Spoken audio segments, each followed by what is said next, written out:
Amid the dazzling crystal lights and the luxurious atmosphere of the Palmer House Hilton Ballroom, I stood there swallowed up in a cheap, secondhand suit, wrinkled and carrying a faint odor of mildew mixed with sweat. I felt like a misplaced wanderer who had stumbled onto a stage that was never meant for me. My son, polished like a statesman, lifted a glass of red wine and spoke. "My dad lives on the $9,000 I send him every month. A small sum, but it is the gratitude of a son." Thunderous applause broke out. To me it was a knife stab. 9,000? I lived in a damp rented room, chewing on dry bread nearly all year long, driving a Toyota Camry 1997 to scrub toilets that reeked of chemicals. Not a single cent of that 9,000 had ever reached my hands. He wrapped his arm around my shoulders like he was showing off a trophy. I bowed my head, choking back the pain. Then my daughter-in-law, in her glittering dress, with a mocking smile, whispered, "You're lucky, Dad. Without us, you'd probably be sleeping on the streets by now, so you'd better be grateful." A derisive laugh echoed. And at that very moment, what I did made the entire room fall silent. Before we continue, don't forget to subscribe to the channel and leave a comment telling me what you are doing while listening to this story.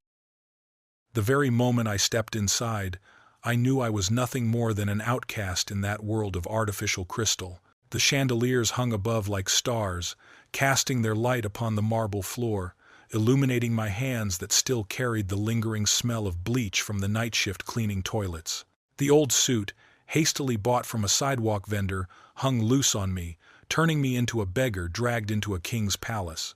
Edward Williams, a name that once carried weight when the bills were paid on time, when the small house glowed with warm yellow light, when my son still called me hero.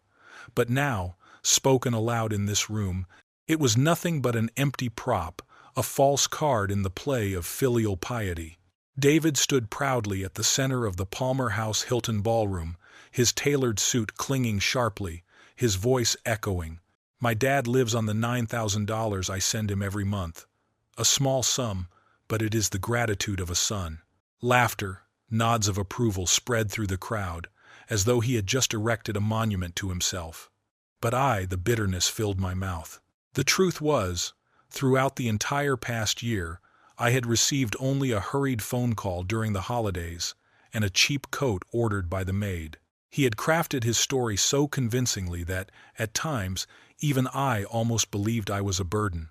I looked around, men puffing their chests in pride, women draped in glittering gowns drenched in the scent of expensive perfume.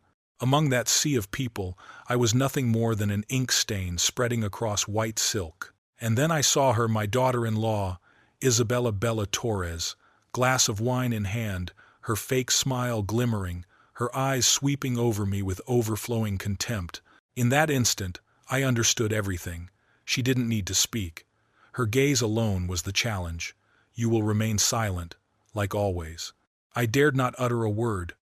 I knew it was her very hand that had helped orchestrate this scene, turning me into a worn-out relic put on display one last time before being discarded.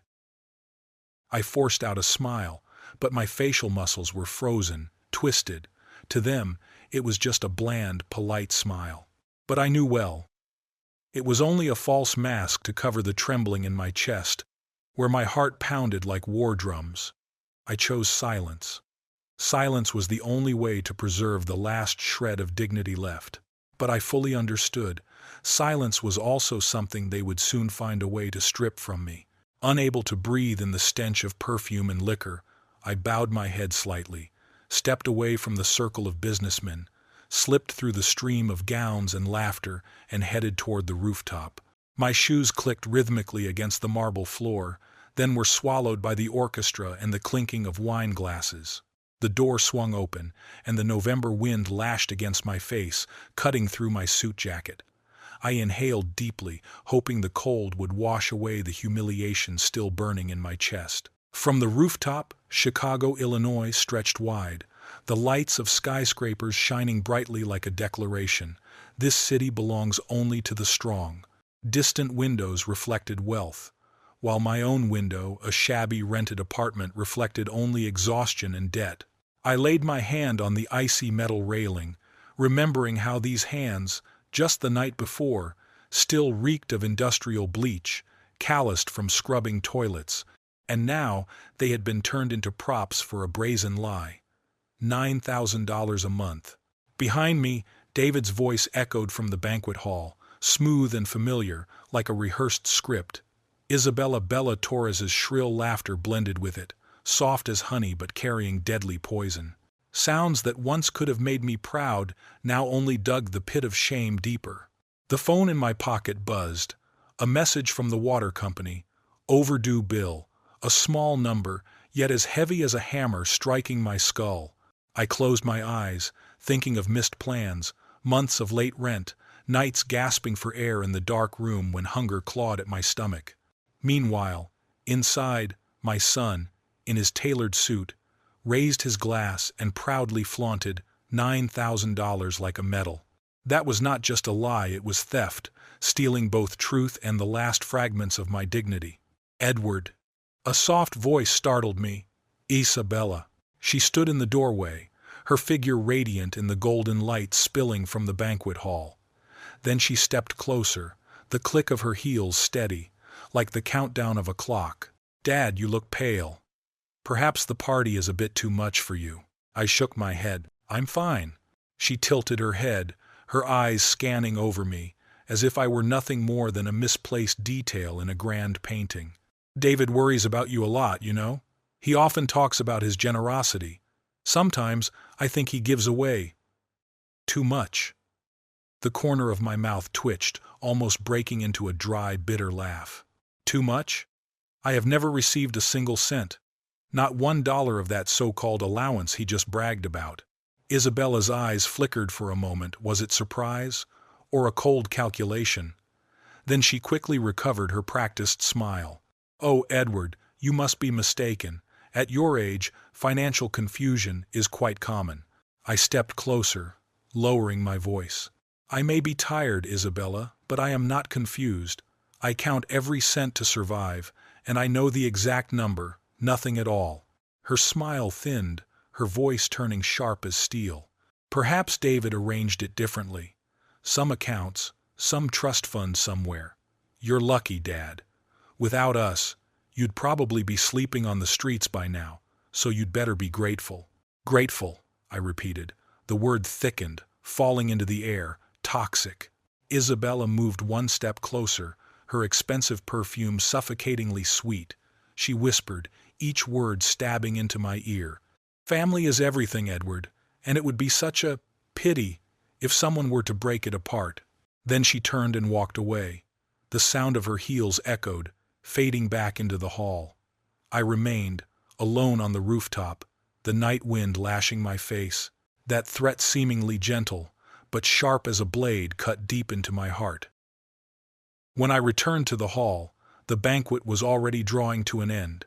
The final dessert plates were being served. Laughter had thinned into polite small talk, and farewells were spoken with courtesy. From across the Palmer House Hilton Ballroom, David Williams caught my eyes and smiled a smile rehearsed like a performance, a smile that never reached the heart. I pulled on my coat and quietly left without a word. The road back to the apartment was short, yet tonight it stretched into eternity.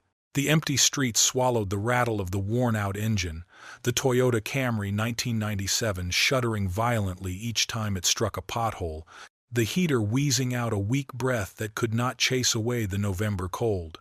The apartment awaited me with its familiar emptiness. I dragged myself up the narrow stairs, each step heavy as though I were hauling an invisible sentence behind me. When the door opened, a dense darkness spilled out. A dripping faucet echoed steadily, that dull sound resembling the dying heartbeat of a room on the verge of death. I flipped the switch, and the ceiling bulb flickered several times before coughing out a sickly yellow light, enough to expose the peeling, cold patches on the wall. I placed my coat on a chair, but the chair wobbled, one leg broken and propped up by a brick. Makeshift repairs surrounded the room, reminding me that everything in my life was now held together only by fragile measures, waiting to collapse. On the table, a stack of bills lay neatly like an indictment. The water bill stamped in red, shut off within 1 week. The rent notice marked overdue, the car insurance bill with added penalties. I touched each sheet, feeling as though I were turning the pages of my own list of sins. I opened the laptop and logged into my bank account. Even though I already knew, the number on the screen still made me let out a hoarse, bitter laugh that caught in my throat. It was so small it could not even cover a few days' worth of groceries, let alone the $9,000 that David had so boldly boasted about. There were no secret transfers, no hidden accounts. The truth stood cold and merciless. David had built his image on a lie, and I was the shadow upon which he had draped that lie. I lay down on the bed. The mattress was so old that each time I turned, the springs jabbed straight into my back. I stared up at the water-stained ceiling, and memories surged like a flood I could not hold back. David at 6, riding on my shoulders at the fair, pointing at the giant Ferris wheel, laughing aloud. David at 19, holding the college admission letter, his eyes shining with dreams I had promised to help him achieve. David at 25, standing in the old kitchen, pleading for me to scrape together money for his startup. I had given him everything, every shift, every meager paycheck, all my strength. I had mortgaged even the future, just so he could have a chance to rise. And yet now, at 59, I had nothing left but a worn body weighed down by fatigue and a pile of overdue bills, while he donned elegant suits, lifted glasses at banquets, and built a reputation upon deceit. In that moment, a thought flashed through me cold and sharp as a knife. Silence was no longer an option. They thought I would remain silent, because I always had, because a dad must swallow his pride for his child, because men like me were expected to stay behind the stage while others claimed the spotlight. But this time, I would not accept it. I lay there, eyes open in the darkness, filled with resolve. The next morning, the alarm rang at 5:30. I rose stiffly, my back aching, knees creaking.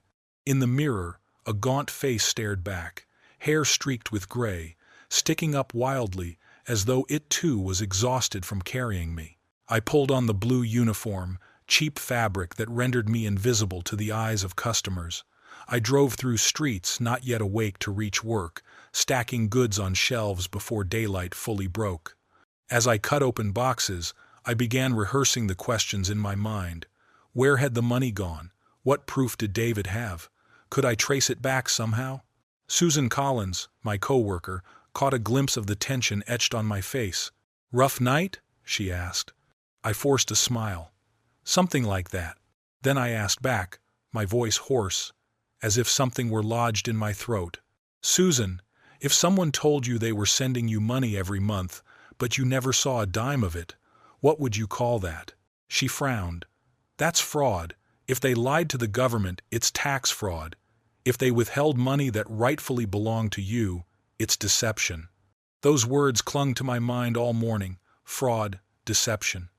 They weighed heavier than betrayal, for they carried consequences. This was no longer just a family lie. This was a crime. I stacked the boxes again, the sound of the blade ripping through cardboard slicing the silence, but in my head only those two words echoed: fraud, deception. They pounded against my heart like a hammer, and I knew, in that instant last night was only the beginning.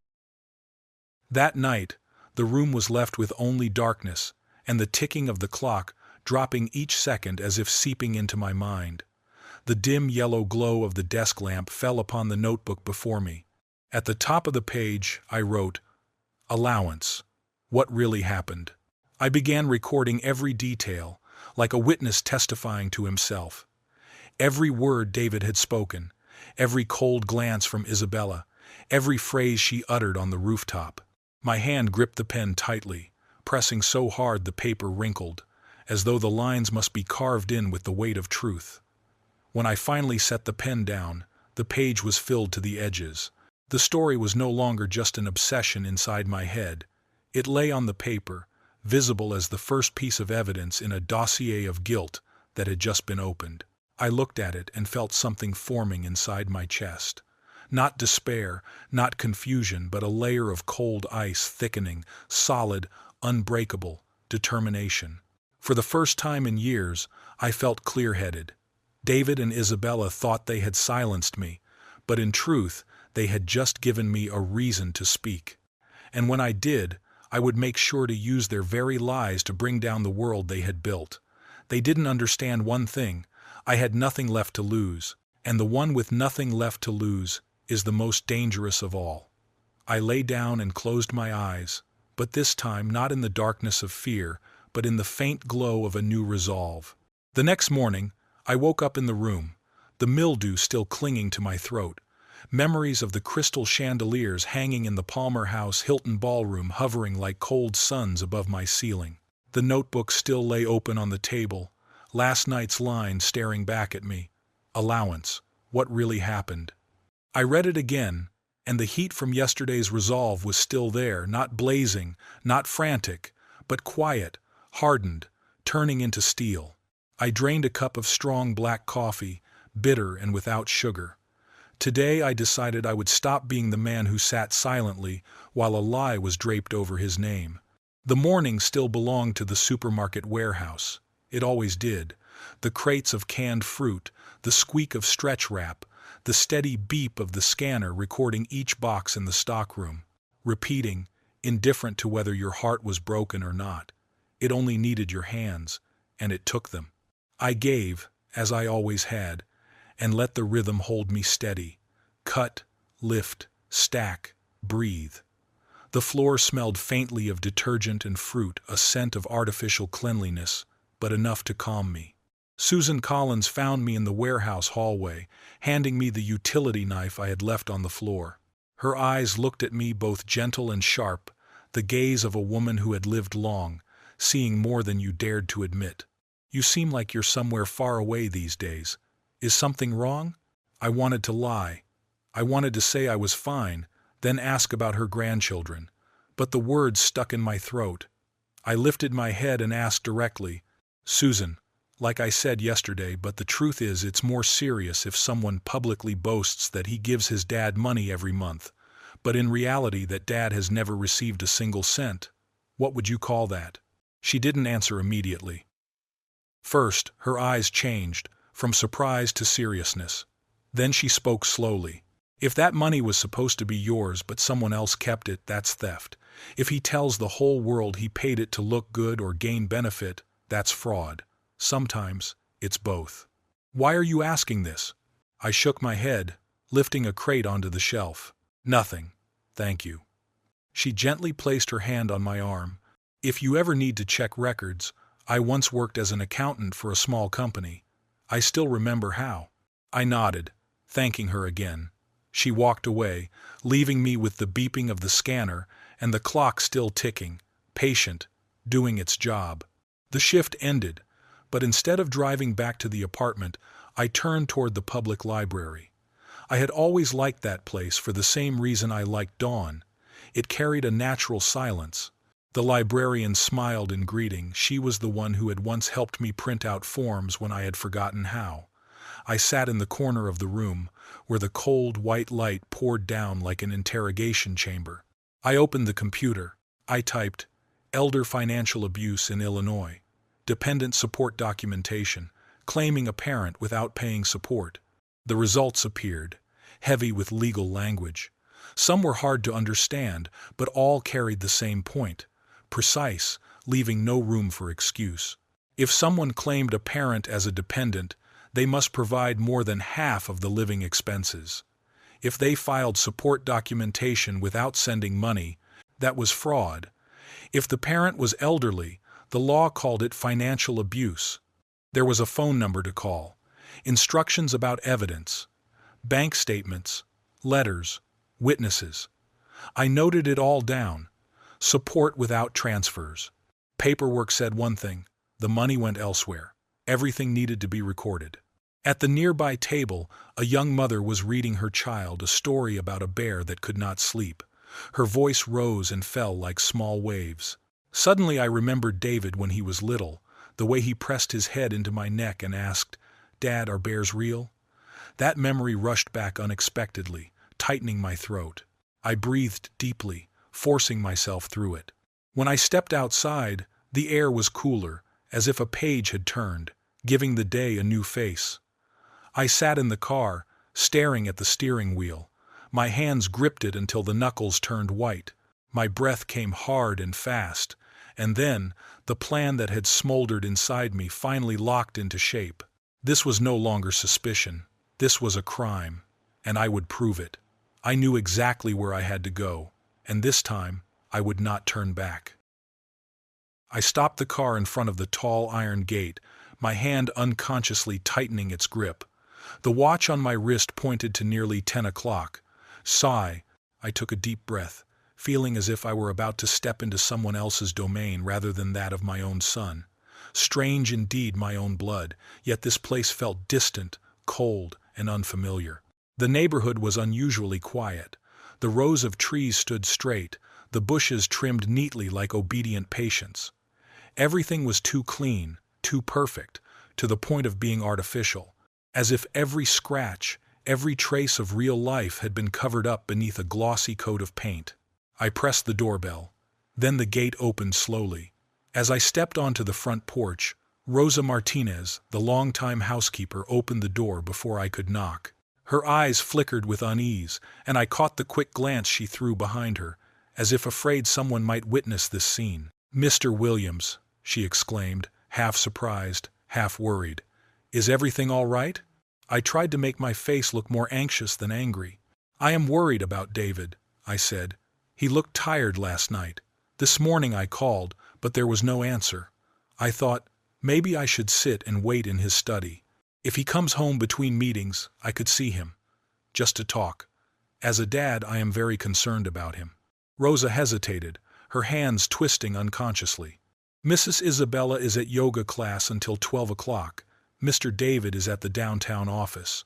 But, if you want to wait in the study, I will bring you some tea."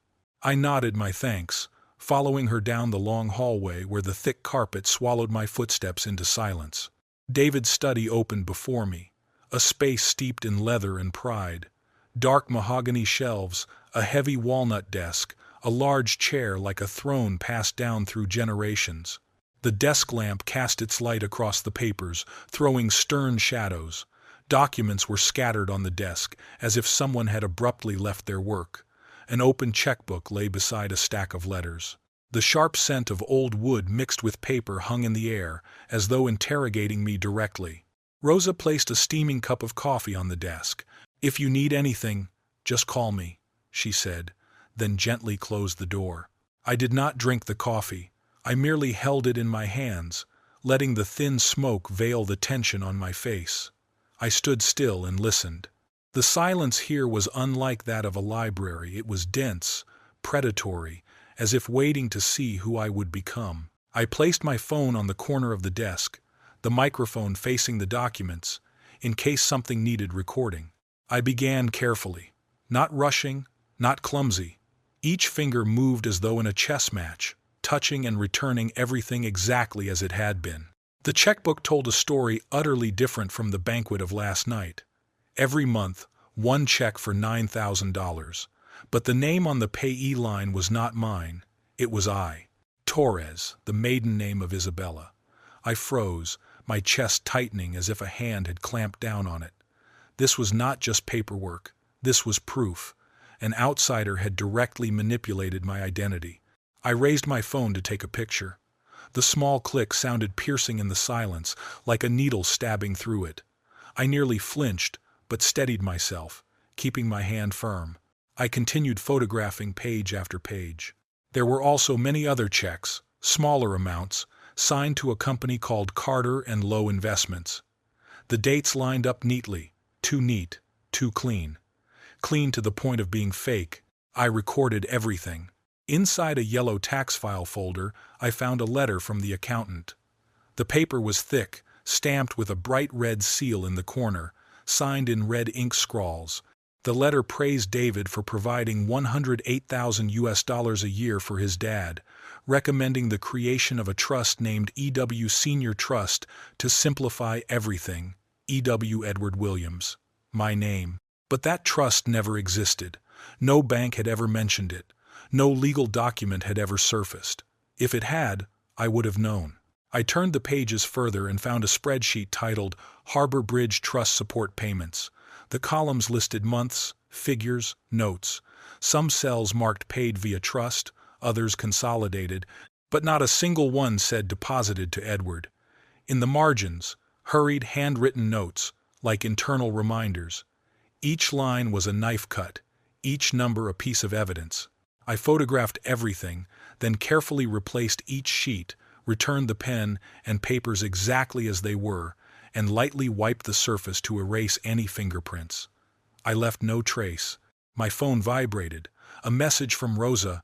Mrs. Isabella just called. She will be back earlier than expected. 5 minutes. My heart pounded, but my hand calmly closed the file, placing it down as if it had never been opened. I inhaled deeply, regaining composure. I sat by the window, the cup of tea still steaming in my hand. The light fell slantwise across my weary face, but in my eyes a new glimmer appeared. The certainty of truth. Whoever entered would only see a dad worriedly waiting for his son. But beneath that surface, a plan had already taken shape, clear, irreversible. David Williams arrived first. He walked quickly through the hallway, his shoulders tense, his hand gripping the phone as if he could not let it go. It was the walk of a man trying to outrun bad news, but he could not hide the tension spilling out in every movement. "Dad," he spoke, and indeed he did look worried. "Are you okay? Rosa Martinez said you were here." I stood up and hugged my son. His body was stiff, as if the hug was only for others to see, not carrying any warmth. I recognized the heavy scent of cologne, mixed with asphalt and something else, indescribable, something I could not name. "I'm fine," I replied. "When I couldn't reach you earlier, I imagined accidents, hospitals, things I don't want to think about." David gave a faint smile, briefly avoiding my eyes. My phone was on silent mode during the meeting. "Sorry. Do you need anything?" I stared at my son. I wanted to pull out the file, show him the photos, ask him why my name appeared in the tax papers like a label for him to flaunt, while my account carried only humiliating numbers. I wanted to ask, explain it, as a son speaks to his dad, not as someone painting his own father as a burden, but I did not. Instead, another sentence escaped my lips. "Are you happy, David?" He blinked. The question seemed to catch him off guard. That's a strange question." He hesitated, looked out the window, then finally spoke. "I don't know. There's always work to do, always something to chase work, investments, expectations."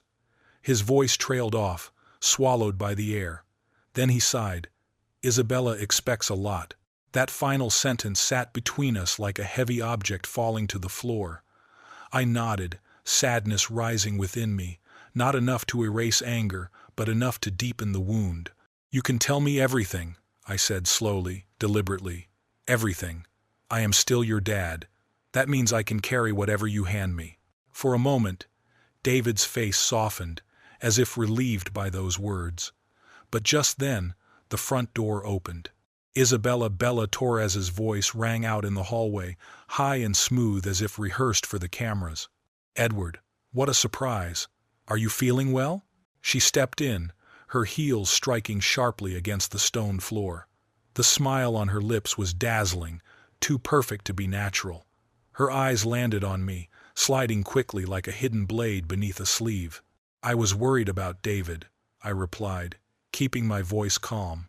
I wanted to see how he was. Isabella slipped behind David's chair, placing her hand on her husband's shoulder. Her fingers pressed lightly, not forcefully, but enough for me to see clearly. It was not affection, it was control. David did not lean into it. He looked like a man sitting in a dentist's chair, waiting for the drill to stop.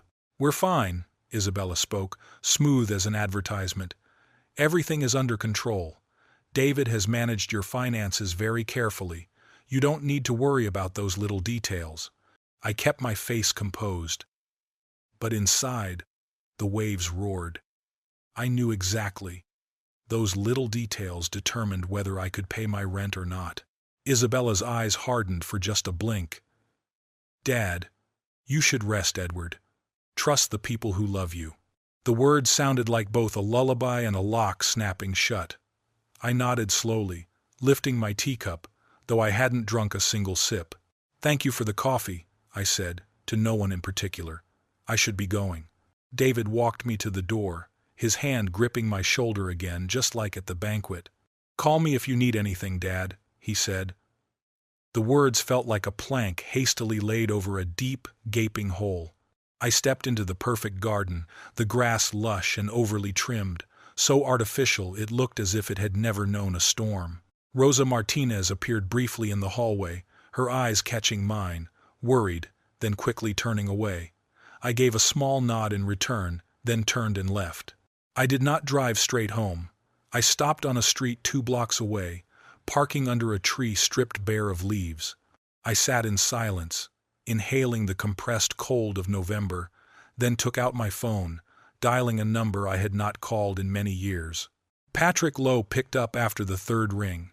"Edward Williams," he exclaimed, his voice tinged with surprise. "I just thought of you last week, driving past the old warehouse. How have you been?" I looked out the windshield, where the lights from a nearby mansion's lawn shone as bright as gold. "I need help," I said hoarsely. "Urgent help, the kind that cannot wait." He heard something in my tone. "Where are you?" We met in a beer tavern, the smell of barley carrying the sense of a time long gone for me.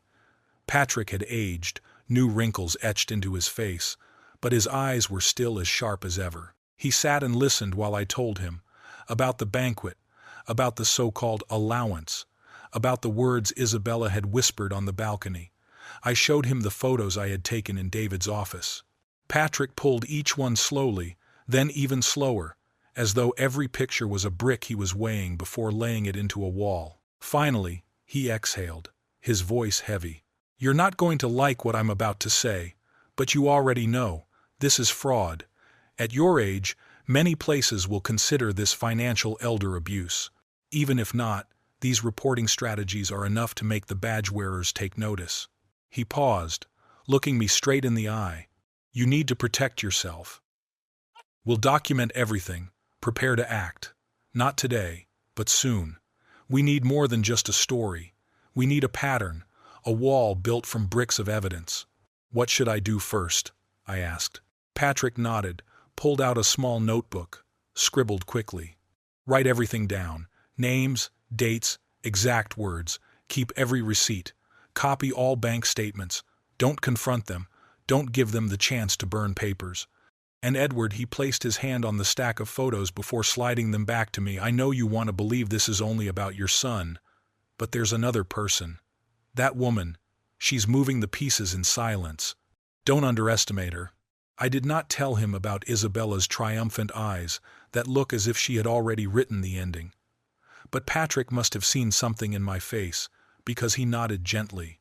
"I'll send you the name of a trustworthy accountant, quiet, skilled with numbers. We'll trace whatever can be traced." As I left the tavern, I felt my steps steadier. Patrick had given me something vital, a plan, and a plan is the ladder you climb, even in the dark. I drove back to the apartment and once again spread my bills across the table. The room was so silent that the rustling of the papers sounded sharp and undeniable. I arranged them by their due dates, striking each deadline with a pencil as if I were marking the blows of a knife pressed against my throat by time itself. Under my breath, I whispered each date 15, 22, 29 like a distorted prayer. Then I took out my notebook.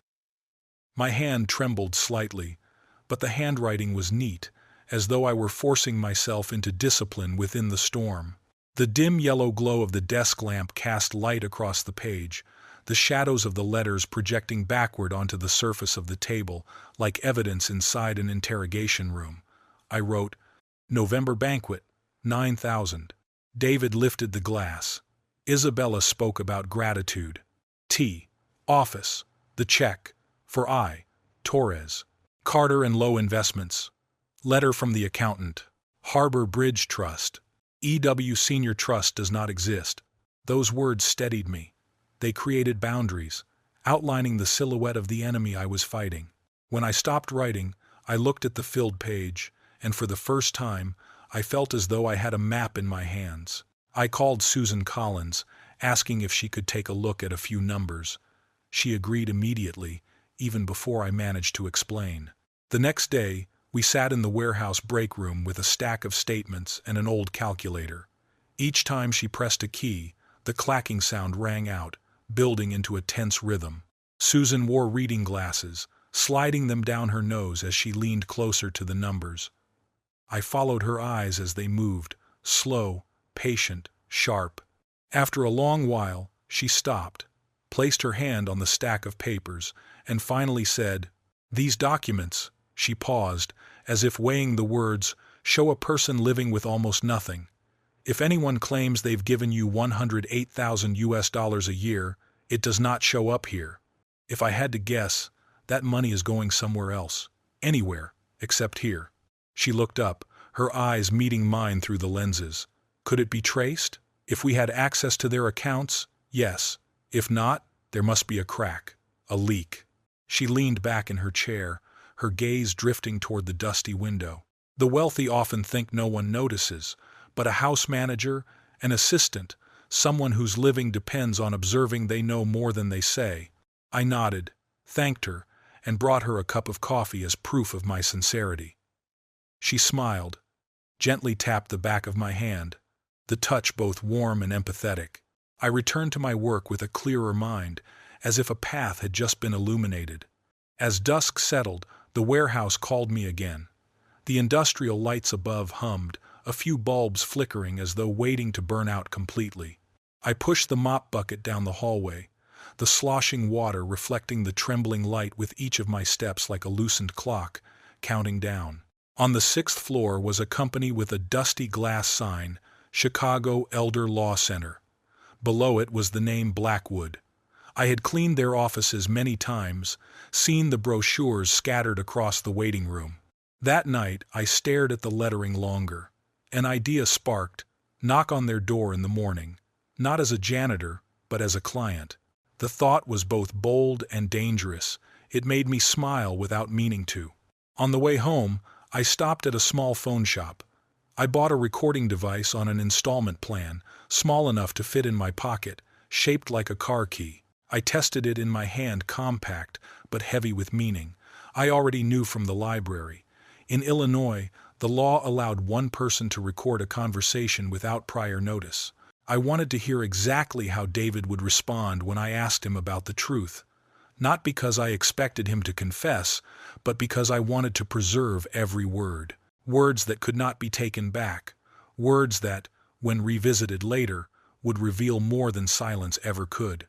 Back at the apartment, I fried eggs to eat with stale bread, the oil still hissing as I ate straight from the pan to avoid washing extra dishes. The faint smell of burnt egg mingled with the lingering scent of bleach on my jacket, a poor man's aroma, but familiar. I sat by the window, gazing down at the parking lot. People were returning after their shifts, the city pretending to sink into sleep. A couple argued quietly beside their car, then leaned close, reconciling with a kiss. A man in a wheelchair smoked a cigarette, laughing loudly into his phone. Life went on within these small apartments. I sat in the dark apartment, my hand gripping the phone tightly. Each ring stretched out like a hammer against my chest. My heartbeat was slow but heavy, compressed. I inhaled deeply, forcing myself to keep my breath steady. By the 4th ring, David Williams picked up. "Dad, I'm busy." His voice came out, slightly rushed. I could hear the rustling of papers, then the faint noise of an office behind him. His tone was flat, as if he wanted to escape the call quickly. "Can we talk later?" My thumb pressed gently. Click. The recorder switched on, its sound so soft only my ears could detect it. I kept my tone calm, each word dropping slowly. "This will be quick, Dad. At the party, you said you send me $9,000 every month, but I have never received it. Where does that money go?" A long silence followed. I heard his exhale heavy on the other side. "Dad, finances are complicated," David said, his tone like he was reciting a memorized script. I have arranged everything to support you long term. Maybe you don't understand the structure, but it's for your best interest." I did not waver. "What structure?" He hesitated, then spoke quickly, breathlessly, as if trying to cover my question with a flood of jargon. "Trusts, consolidations, investments, concepts you don't need to worry about. You are already taken care of." The corner of my mouth curved slightly. My voice was low but sharp. "Interesting, because I am not being taken care of. I am counting every penny to pay bills. If there is a trust fund in my name, I want to see it. If there are payments under my name, I want to know who is withdrawing them." David's tone shifted, hard and defensive. "You sound like an ungrateful man. After everything I've done, now you're accusing me?" I replied slowly, measured, every word clear. "I am not accusing. I am asking, where? Island, the money." On the other end, his voice rose, tinged with disdain. "You're being agitated. Maybe you should talk to someone about memory or confusion. At your age, that happens." The words struck like a slap. I swallowed hard, then answered in a deep voice, steady as an anchor. "My mind is clear. My account is empty. If you tell the world you support me, then truly support me, or stop lying." David exhaled, weary, like a man disliking the very room he was sitting in. There was a pause, then his voice softened, cautious. "We will talk about this later, in private, not over the phone. Don't mention this to anyone." The line went dead. I still held the phone to my ear, as though the warmth from it could thaw what had frozen inside me. After a while, I put it down, opened the recording. David's voice played back, painfully familiar, the mixture of pity and threat. I saved the file in 3 different places, giving it a short, clear name so that even at 2 a.m, with my mind exhausted, I would recognize it. Discipline is a weapon. That night, sleep came in fragments. When it stayed, it carried a dream. I stood beside a flat lake, the black water mirroring the sky. Beneath the surface, words rose and moved like schools of fish: fraud, abuse, pride. A hand touched my shoulder. I turned. It was a younger version of myself. His eyes met mine, stern, disappointed, then softened into encouragement. "You've wasted too much time," he said. We laughed, softly, like men who still remembered how to laugh. The next morning, I called the office on the 6th floor. The receptionist's voice came, clear and bright. "Chicago Elder Law Center.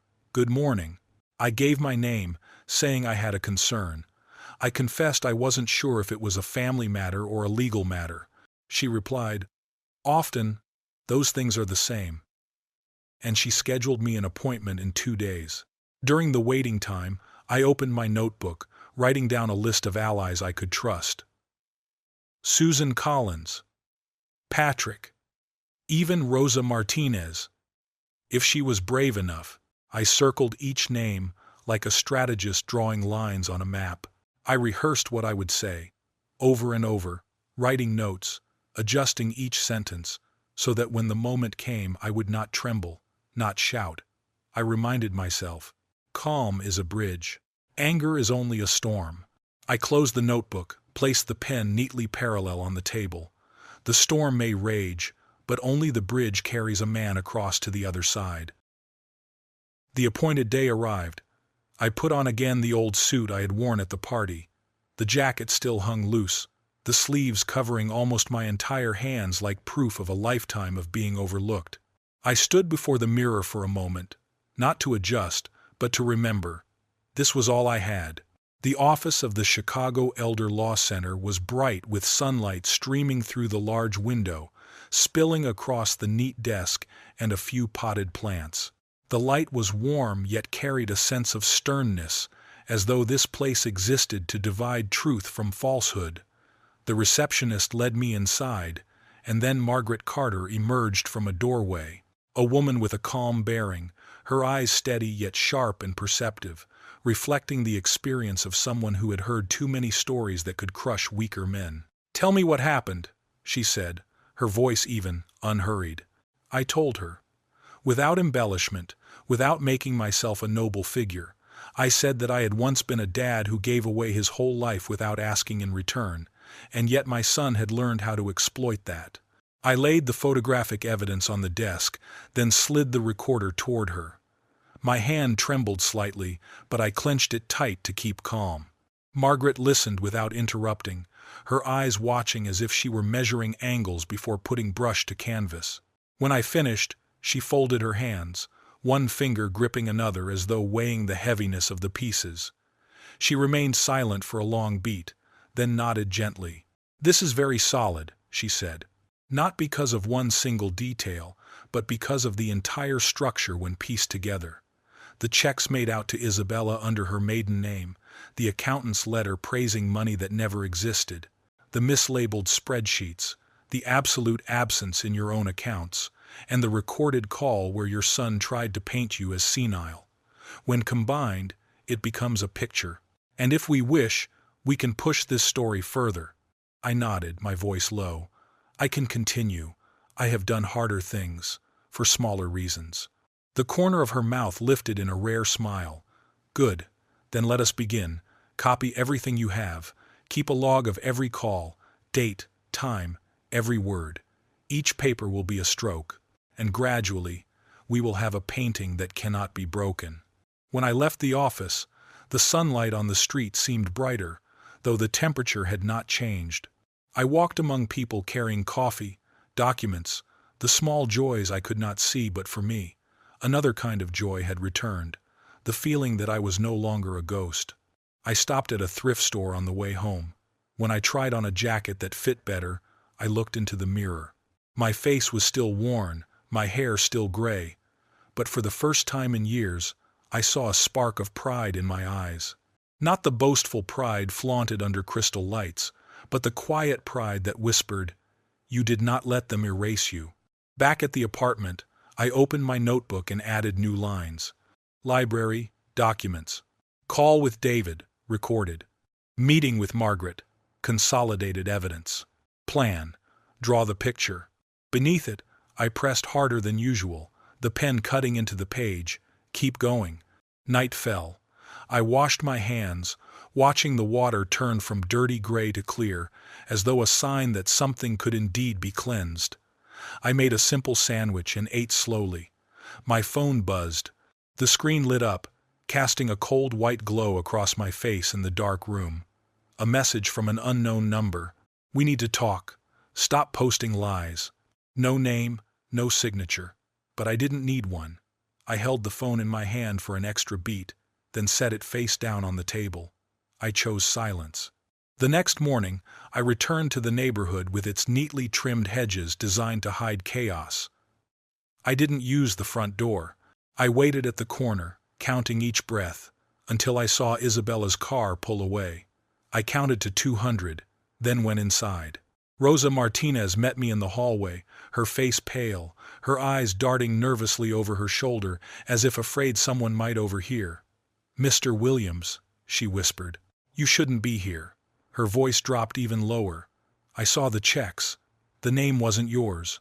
I don't want to get involved, but what they did is wrong. If anyone asks, I will tell the truth." Her hand was cold, but when she pressed a folded paper into mine, I felt the trembling warmth of courage. On that copy was written, "Carter and Lowe Investments." The sender's address was David's office. I stepped out of the house under the blazing winter sun. My hands trembled, not from fear, but because for the first time in years, I knew what it felt like to be seen after being invisible. I stopped at a small park, sitting on a bench by the pond. The geese glided by, leaving long streaks on the water like lines of handwriting. I placed my hand on the recorder in my pocket, as if touching a talisman. I thought about the next conversation. David would mention structure and care, while I would speak words I had never said before. I know. I have proof. When night returned, I sat by the kitchen table. The paper Rosa had given me still carried warmth. I flattened it out, pressing my palm against it as though feeling the shape of truth through my skin.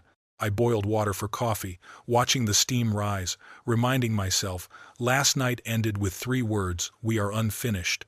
This morning began with the same 3 words, but now they were no longer a promise. They were a plan. If your son stood before the world, raised his glass, and said that he had been supporting you, while your life only reflected emptiness and poverty, who would you believe? I wrote those words in my notebook, sitting silently in the dark room, listening to each tick of the clock like a countdown to the moment I could no longer step back. I read them aloud, as though sealing a letter into a box, knowing for certain that once it left my hands, it would never return. I opened my laptop, created a new account on a platform I had never used. When the cursor blinked, I paused for a few seconds, then pressed post.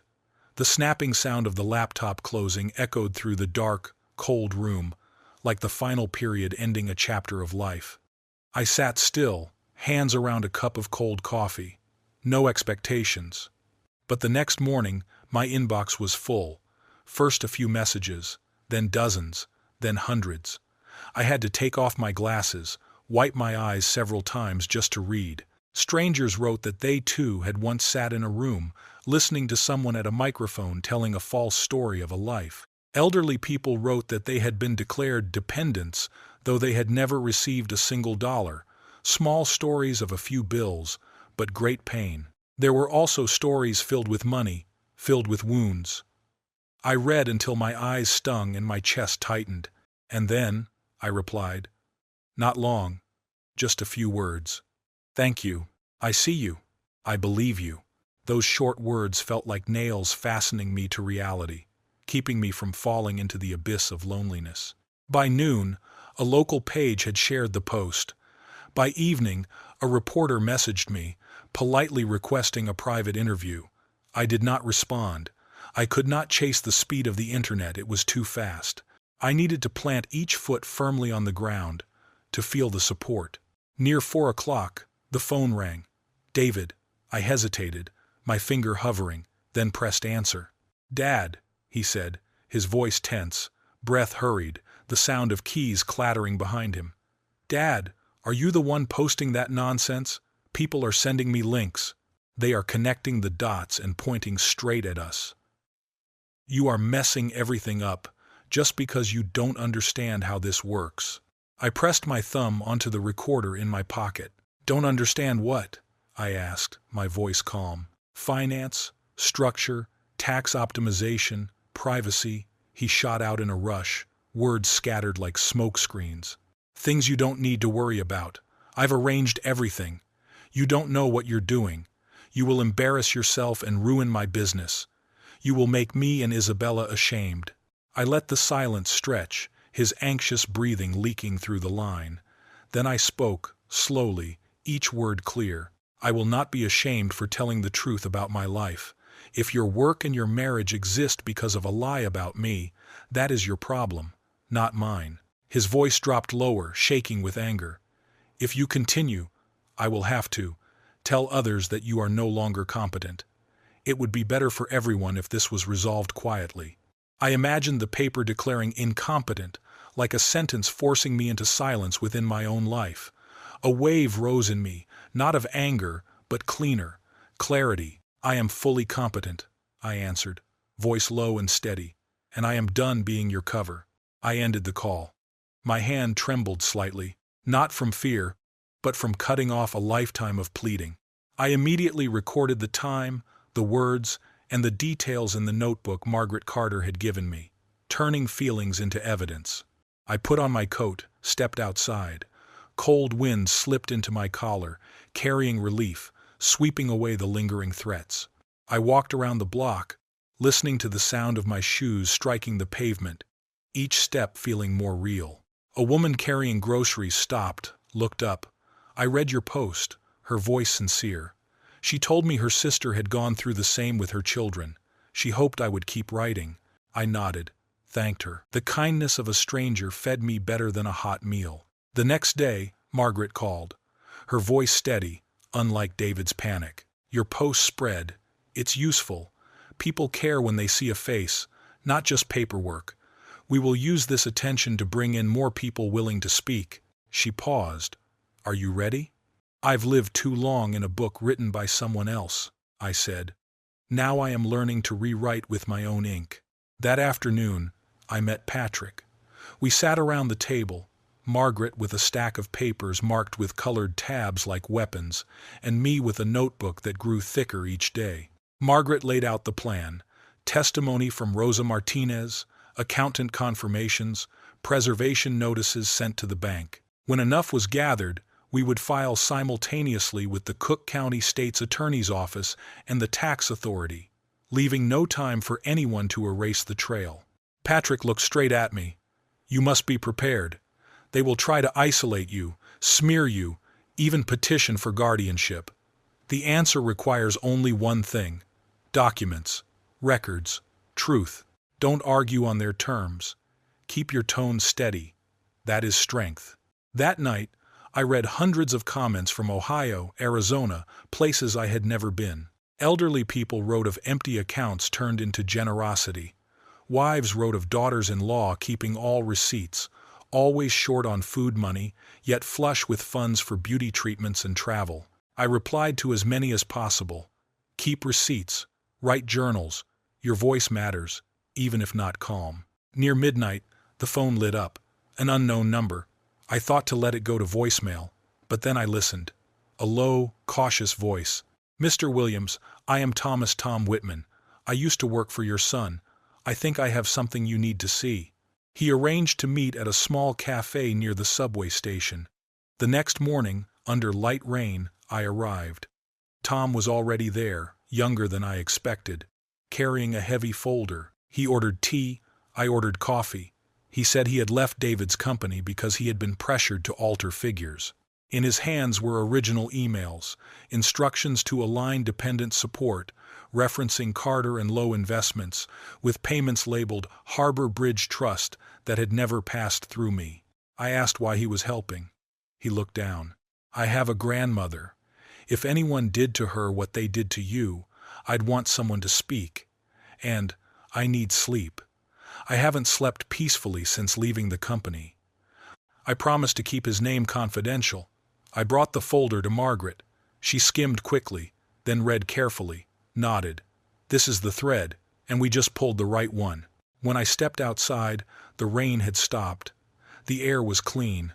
I lifted my head, closed my eyes, breathed deeply. On the way back, passing the event center where the lie had begun, I looked through the iron gate. That room was now just an empty stage. I felt no anger, only steadiness. I was ready. That night I wrote, Rosa, Susan Collins, Margaret, Tom. The pieces already formed a picture. On the next page I wrote, "Tomorrow we turn the key." When I put down the pen, I found an envelope slid under the door. No name. Inside was a printout of my post, the first 5 lines bolded, with scrawled words in marker, "Stop. Do not shame the family." The ink smelled sharp. The handwriting rushed. I pressed the paper flat, letting the hum of the refrigerator steady my breath. Brewing a cup of black coffee, I recorded everything into the notebook, the anonymous envelope, the threat. I called Margaret immediately. After hearing, she simply said, "Do not worry. That too is evidence. Keep it." Then she reported, the transfer list had reached the safe address. Tom had not guessed. He had cut the right thread. The next day, I met Rosa in a small church. Her hands trembled as she signed the testimony, but when she looked up, her eyes shone, relieved as though a boulder had been lifted from her chest. I told her that her daughter would be proud. She smiled and exhaled long. Light streamed through stained glass, casting squares on the floor. I stood there, feeling the warmth spread through me, and I knew this battle, at last, had truly begun. I knew what I had to do next. Stepping into the glass tower lobby where the name Carter and Lowe Investments was written clearly on the file I carried. I didn't come to cause a scene. I came to see with my own eyes, to listen with my own eyes. The lobby gleamed, lights reflecting on the polished floor like a mirror, making each of my steps feel exposed, as though the truth itself was forcing me not to hide. The scent of floor cleaner mixed with the invisible luxury of money, creating an atmosphere that was both clean and suffocating. The receptionist smiled politely, but her eyes probed, measuring whether I truly belonged here or not. I asked about rentals, keeping my voice calm, as though I were just a man considering buying a window frame for his future. She said there were privately owned apartments and also apartments managed by the company. When I mentioned Carter and Low Investments, she tapped a few keys, paused briefly, then nodded. There is one that has just become vacant. The number she read out echoed in my mind, heavy like a stone falling beside the image of my empty refrigerator in my small kitchen. She printed out a flyer and slid it toward me. I tucked it straight into the file, placing it opposite the declaration Rosa Martinez had signed. The scattered pieces began fitting together. That afternoon, when I had just returned to the neighborhood, my phone vibrated. The ring echoed endlessly in the empty room, as if stretching an invisible thread. I let it ring long enough to create a pause, just as Margaret Carter once advised, then picked up. David's voice was soft, but inside was steel. His pauses, his chosen words, were attempts to control the situation. "Dad, I heard you've been asking around in places that require discretion. If you need something, call me. Going around like this will make things harder for everyone." I pressed each word into the air. "I saw the papers. I want to know where the $9,000 a month goes. If there is any account under my name, I want to touch the statements with my own hands." He stayed silent for a long beat, as if constructing a new plot. Then he replied, "These matters are complicated. I arranged everything to ensure your life. Tomorrow, let's meet at the club, in a more civilized space." I agreed. I reminded him that I valued simple things. He didn't laugh. After a short silence, he hung up. I immediately wrote down the time and place in my notebook. The line looked like a wooden stake driven into the ground. Sometimes a single appointment can hold part of the truth if anchored in the right place. The next morning, I stepped into the club, a place filled with the scent of wealth and antiquity, the polished wood mixed with faint traces of perfume. The mahogany chairs stood solemn, and the sound of spoons touching cups rang faint but sharp, like hammer taps. David was already seated, his smile fixed to his face like a mask. I set my file down beside my chair, nodded my thanks to the waiter who brought a glass of water, and then spoke slowly. "What I need is a clear admission from you, not a letter that can be denied, not a check under another name." David tapped his spoon against the cup, his voice slightly choked, sounding more like a performance than true feeling. "Dad, I love you. Everything I do is for the family. There are structures, arrangements, a trust established for you. It's called EW Senior Trust." I kept my face calm. Why would a beneficiary never receive a statement? His eyes faltered, his hand gripping the spoon tightly. "Perhaps some staff misplaced the envelope. I'll check. I'll send it." Promises slid across the table like coasters without cups set on them. I didn't push. I asked, "Are you happy?" He looked down at his hands, spinning the spoon absent-mindedly, like the child he once was, searching for where to hammer a nail. He said happiness was responsibility, a shape formed by expectations. Isabella believed in big victories. Those he paid believed in big profits. This was not the world of a quitter. Music drifted from the corner like water. I heard in his voice the echo of that little boy on the ladder, unsure where to strike the nail. I said, "If happiness is built on warped truth, it will not stand for long." Isabella Bella Torres entered, as though the word truth had summoned her. Her black dress moved like spreading ink, her smile bright but soulless, like a mirror reflecting nothing. She sat down, placed her hand on David's chair, and spoke smoothly. "Thank you for coming, Dad. Money matters should be left to those strong enough to handle them. Enjoy your peace." Numbers easily confuse the elderly. I sipped water to steady myself. My voice was slow, like reading a shopping list. "I have a photo of a check for $8,000 signed to I. Torres. I have an accountant's letter listing me as a dependent. I have internal emails showing how to label the transfers. I have everything." Isabella's smile vanished. She leaned back slightly, her eyes darkening. She said, "These things require context, professional eyes." I pressed my hand to the table, stamping the truth. "My context is an empty kitchen, a freezing car, a toilet. Life does not live in footnotes, it lives in property envelopes. David stared at his hands, still spinning the spoon. He lifted his head, forcing a smile. We are family. There will be a way. I rose. Now I am the house holding itself together. I gave my whole life. And right here at this table, I leave a place for the truth. I left the dining room. The door closed. The music stopped, leaving only emptiness. Outside, the cold air swept across my face. At the parking lot, I saved the recording, writing notes in detail. He had called it EW Senior Trust. He had blamed an envelope, and she had faltered at the mention of checks and emails. I told Margaret Carter. She listened silently, nodding once. That is the hook. A false name, a lost letter, a denial of evidence. Tomorrow morning, I would bring all the files. Margaret said, "We will send a preservation letter, this time sharper, stronger." That night, in my half-dark room, I cooked eggs with bread again. I ate like a man who had carried a heavy weight from one room to another. Then I wrote a second post. My fingers typed slowly, weighing each word carefully. I pictured the white tablecloth, the words that had thrown an old dad into confusion. I wondered, what must a dad do when every word at lunch with his son cuts like icy wind? With that thought, I pressed post. Messages flowed in, not loud like waves, but spreading like underground water. People wrote. That detail mirrored their own lives. Others asked, did they have the right to demand statements? A woman admitted she had lived under beautiful lies for years.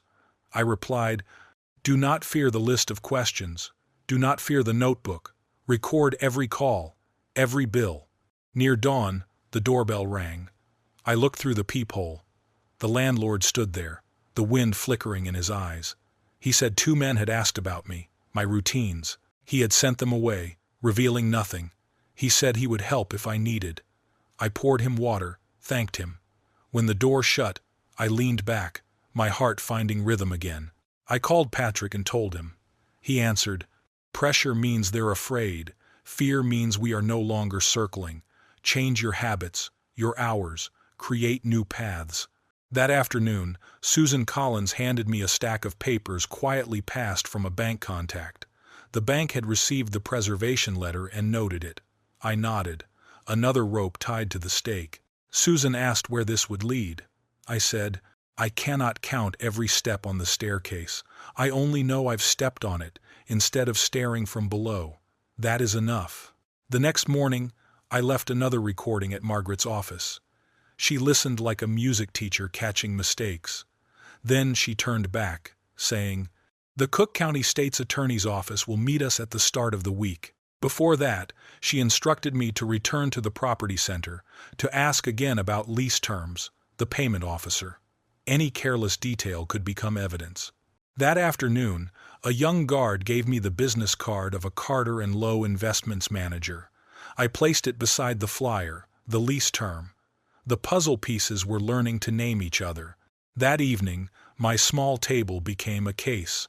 Business card, apartment transaction, preservation letter, Rosa's declaration, anonymous envelope, lunch recording, check photo, emails. I photographed them, saved them in a folder named only Truth, backed them up to an external drive, slipped it into my jacket pocket. The phone rang. Unknown number. Isabella's voice was cold but polished. Those posts damage our reputation. If you continue, I will call a doctor to assess your capacity. David has carried too much already. I kept my tone calm. I have rested enough. If honor is built on the back of a dad, then that burden must be cast off. She stayed silent, then hung up. I wrote it down. Every line was an anchor against the rising water. That night, I dreamed. A white room, a box. Inside, a key. I lifted it, slid it into a lock, turned it. A click rang out, pure as a child's breath after crying. The next morning, the sound still echoed inside me like a talisman. Margaret called, confirming the prosecutor had agreed to meet. She instructed, bring the files, keep your voice calm. And she emphasized, only speak in places I could control through posts, or a story told aloud. At the store, Susan looked at me and said, "You stand straighter." I smiled. Maybe it's the shoes. She tapped the glass lightly. "No, it's the back." At night, in the storage room, the fluorescent lights buzzed. I pushed the mop, water spreading like a shallow mirror. My face wavered, then steadied. I said to that face, "We are on the right path." Tom Whitman texted. There was movement in the company. He could get more letters. I told him to stay safe. Signed, Careful. Late at night, I wrote, "If someone tells a story in your name, you have the right to see the numbers." The post did not explode.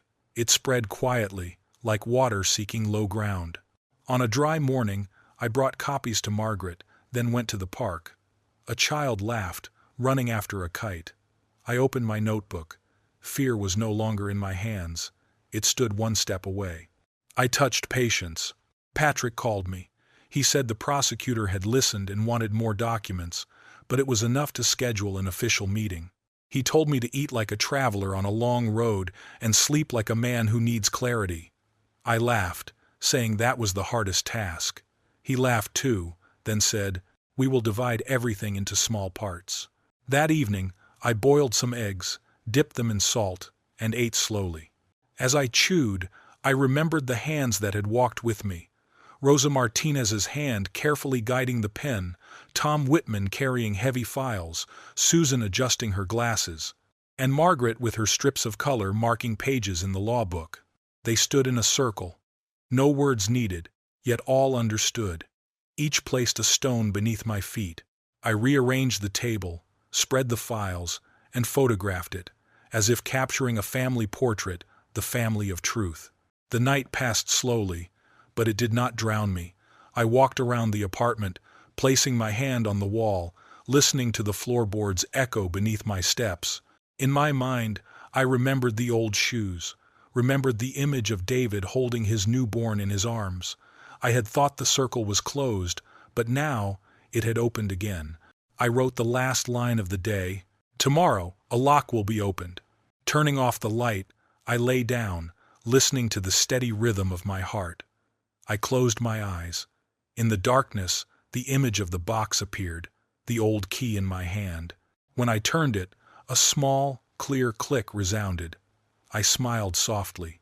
Sleep came gently, as though it already knew its way through the apartment without needing a light to guide it. That morning was colder than usual. The chill seeped through the window frame, and the dim light cast in made me feel as though the entire city was holding its breath, waiting for an interrogation. I woke early, my heart racing, my mind restless. Almost unconsciously, I reached for the file sitting on the table. In that moment, I looked at it as if it were the spine keeping me upright. These pages grew heavier with time. Not because of their weight, but because of the stories they carried. The trembling yet resolute signature of Rosa Martinez, the quiet courage of Tom Whitman, the careful letters of Margaret Carter, or the voice of David Williams in the recordings. Each of them was like a brick, and when placed together, they formed a wall I could lean on. I dressed in my neatest shirt, then drove the 1997 Toyota Camry into the city. The engine rattled and clattered at every intersection, yet stubbornly carried me to the courthouse, a gray building towering under the pale sky. The wind whipped across the icy steps, forcing me to take a deep breath just to stay balanced. Margaret Carter was already waiting at the door. She placed a hand on my shoulder and said briefly, "The key today is not anger but clarity." I nodded, repeating those words in my mind like a mantra. Inside, the meeting room was simple, with a long table. The dim light made the air feel like it was waiting to be unveiled. The assistant prosecutor, Karen Lopez, was already seated. Her face was stern but not cold. She gestured for me to sit down. I placed the file on the table, my fingers hesitating slightly before sliding it toward her. Karen looked at me and said, "You should begin with your own words. Not papers, but the story from my mouth." I inhaled deeply, then began. My voice came out steady, not trembling as I had feared. I told of the New Year's party where David boasted that he gave me $9,000 a month, while in truth I lived on stale bread just to save money for rent. I spoke of the cold stare of Isabella Bella Torres, of the checks signed S. Torres, of the fabricated accounting letters that branded me as a dependent. I told of Rosa Martinez, of Thomas Tom Whitman, and of the midday conversations when David fabricated stories about trusts that did not exist. Karen listened without interruption, only taking notes. When I stopped, she asked a single question. "What do you want out of this?" The room went silent. I placed my hand on the file, then answered firmly. "I want the truth to be recognized. I want the lies exposed. I am not seeking revenge. I want justice in the light of day." Karen nodded. She said the evidence pointed to many charges: financial abuse, tax fraud, conspiracy. The case could be lengthy, but the pattern of fraud was clear. Then she asked further, "Are you prepared to go to trial? Prepared for your life to be scrutinized in every detail?" I remembered the moment I was humiliated before a crowd, and I knew, better to be exposed for the truth than to live cloaked in lies. I said, "I am ready." Margaret pushed the file toward Karen. The sound of papers sliding across the table echoed like a confirmation. Karen opened the file, examined each piece of evidence, then nodded. "This isn't just financial abuse," she said, "but intimidation. That matters." As we left the courthouse, Margaret softly said, "You did very well. Your calmness carried more weight than anger." Outside, the cold wind lashed against my face, but this time it didn't make me shiver. It made me feel clearer. After so many years, I knew this battle was no longer mine alone. That afternoon, I sat alone at the table. I remembered David as a child, Isabella with her calculating eyes, and myself when I had once become invisible before them. The wound was still there, but now it was interwoven with a steel thread, the steel of determination. That afternoon, the phone rang loudly in the silent room. The sound of the ring felt like a call forcing me to face something. On the screen, the name appeared clearly. David Williams. I let it ring a few more times before picking it up. David's voice was smooth, too polished, as if it had been rehearsed beforehand. He asked how I was doing, whether there was enough food in the house, whether I needed any help. He even said that he worried about me every day. I stayed silent, listening, letting him circle around with the same empty phrases repeated again and again. Then I cut him off, slowly but firmly. "Why do the checks bearing Isabella's name match exactly the amounts you claim to have sent to your dad?" On the other end, there was silence. I could only hear heavy breathing. I knew David was trying to think of a way to respond. Finally, he spoke, his voice smaller. "Dad, you misunderstood. Isabella was only helping to handle some things for convenience, part of the family's financial plan." I didn't argue. I simply asked again, my voice low but sharp. "What is the EW Senior Trust, the fund you mentioned at the club?" Another pause. The sound of papers rustling. Then his tense voice. "Those are complicated legal structures. You don't need to worry. Everything has already been taken care of for you, Dad." I leaned back in my chair, keeping my tone calm but emphasizing each word. "I used to balance every single cent in the books. I know the exact worth of $9,000 a month, and I also know what it means when it disappears." David laughed, but it was a fragile laugh, hollow. Then, his voice trembled, like someone losing control. "We should meet, face to face. That way, we can clear up all these misunderstandings." I agreed immediately, writing down the time and place in my notebook as though marking the start of an upcoming battle. When the call ended, I leaned back in my chair. The room flickered between light and shadow, just like my mood, outwardly calm, but inside a storm of chaos. I pictured Isabella standing right behind David, whispering and steering every word. But it was David himself who had chosen that path. He had signed his name onto the contract that turned his back on his own dad. Outside, a bus pulled away. Children's laughter echoed. Everyday life went on, while I knew I had just stepped into a real battle, a battle against the very wall of deceit built by my own family. In the days that followed, I lived like a general preparing for war, opening files, replaying recordings, arranging every piece of paper. In my mind, the numbers and words lined up like soldiers awaiting orders. I knew clearly. The battle had begun, and this time I would not retreat. That afternoon, the phone rang. It was Rosa Martinez calling. Her voice trembled slightly yet carried firmness, as though she had thought long and hard before daring to speak. She said she had just overheard Isabella Bella Torres and David Williams arguing behind a closed door. Isabella's voice was sharp as a blade, piercing through the wall. Rosa gasped for breath. "Mr. Williams." I didn't hear it all. But it didn't sound like a conversation. It was more like a power struggle. I froze, a chill running down my spine. That evening, Tom Whitman texted, "I can get the final set of documents, but I'm being watched." I clenched the phone so tightly the joints of my fingers pressed deep into the skin. Just a few brief words. Yet I understood he was gambling with his own safety. Immediately afterward, Margaret Carter called. She reported that the Cook County State's Attorney's Office had quietly issued subpoenas. Her voice was urgent, nothing like her usual calm demeanor. I understood. The storm had officially begun. That night, I sat once more in front of my computer screen, writing about lies that had been concealed alongside the wine glass, about trusts that never released statements, and about a silence heavier than any false embrace. When I pressed post, the screen went dark, leaving only shadows. But right after, the notifications chimed again and again, comments of solidarity. "Me too. I believe you. I see myself in this story." Then came a turning point. I received an email from a stranger, the subject line carrying just 3 words, "I believe you."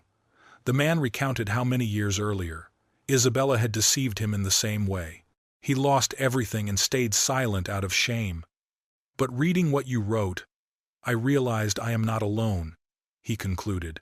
I forwarded the email to Margaret Carter. She immediately called back, her voice quick and urgent. "This changes everything. It proves this is a pattern, not an isolated case. If other victims speak out, the prosecutor will have grounds to pursue charges on a wider scale." I felt both relief that I was not the only one, and horror that the truth was even larger than I had imagined. From that moment on, I knew this was no longer just between me and David Williams. This was the story of everyone who had ever fallen into Isabella's trap. The following days passed in preparation. Margaret arranged another meeting. Tom Whitman risked everything to hand me copies of emails between David and Isabella in a deserted parking lot. The wind made the papers quiver, and I had to grip them tightly as though clutching living proof. Rosa Martinez also called, promising that if she were interrogated, she would stand firm. Each ally was like a stone placed beneath my feet, lightening the burden I had carried for too long. Yet the nights remained the heaviest. Alone in my small apartment, I remembered every word David had ever said, from childish laughter to hollow promises of adulthood. I asked myself, where had I gone wrong? What had love turned into? No answer came. Only the truth remained. Sometimes truth splits families apart like a storm splitting a tree down the middle. One night, I dreamed again of the year-end party. Isabella's smile was slick, the chandelier lights stabbing into my humiliation like pins. But this time, in the dream, when David said, $9,000 a month, I answered. My voice thundered. I drive a Toyota Camry 1997. I eat eggs. I scrub toilets for hire to survive. The room fell silent. I walked out taller than when I had walked in. My shadow stretched long across the floor, proof that truth takes shape. When I awoke, morning light slipped through the curtain. I understood. The dream was no longer illusion. It was rehearsal. And this time, I had evidence. I had allies. I opened my notebook and wrote, another gathering, another stage, and this time I will be the witness holding the microphone. I leaned back in the chair, whispering like a vow. Patience no longer meant silence. It was not about enduring in the shadows, but about waiting for the right moment. The moment when the truth would have no place left to hide, when the walls of lies would begin to crack under the pressure of their own weight. And when that moment came, I would no longer whisper, I would speak. In my mind, I imagined the familiar room, so vivid it felt as if it were right before my eyes. The navy blue and gold ribbons shimmering under the lights, the table covered in a white cloth standing silently in wait, and the microphone there, cold as a metallic eye. I already knew I would have to step into that place, the very place that had once turned deceit into a lavish performance. I saw myself walking forward, placing my hand on the tablecloth.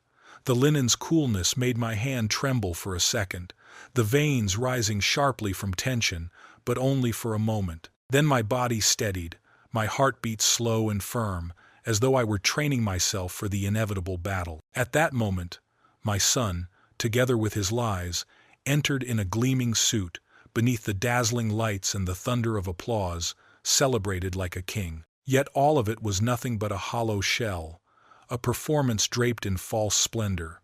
I awoke, but today was different.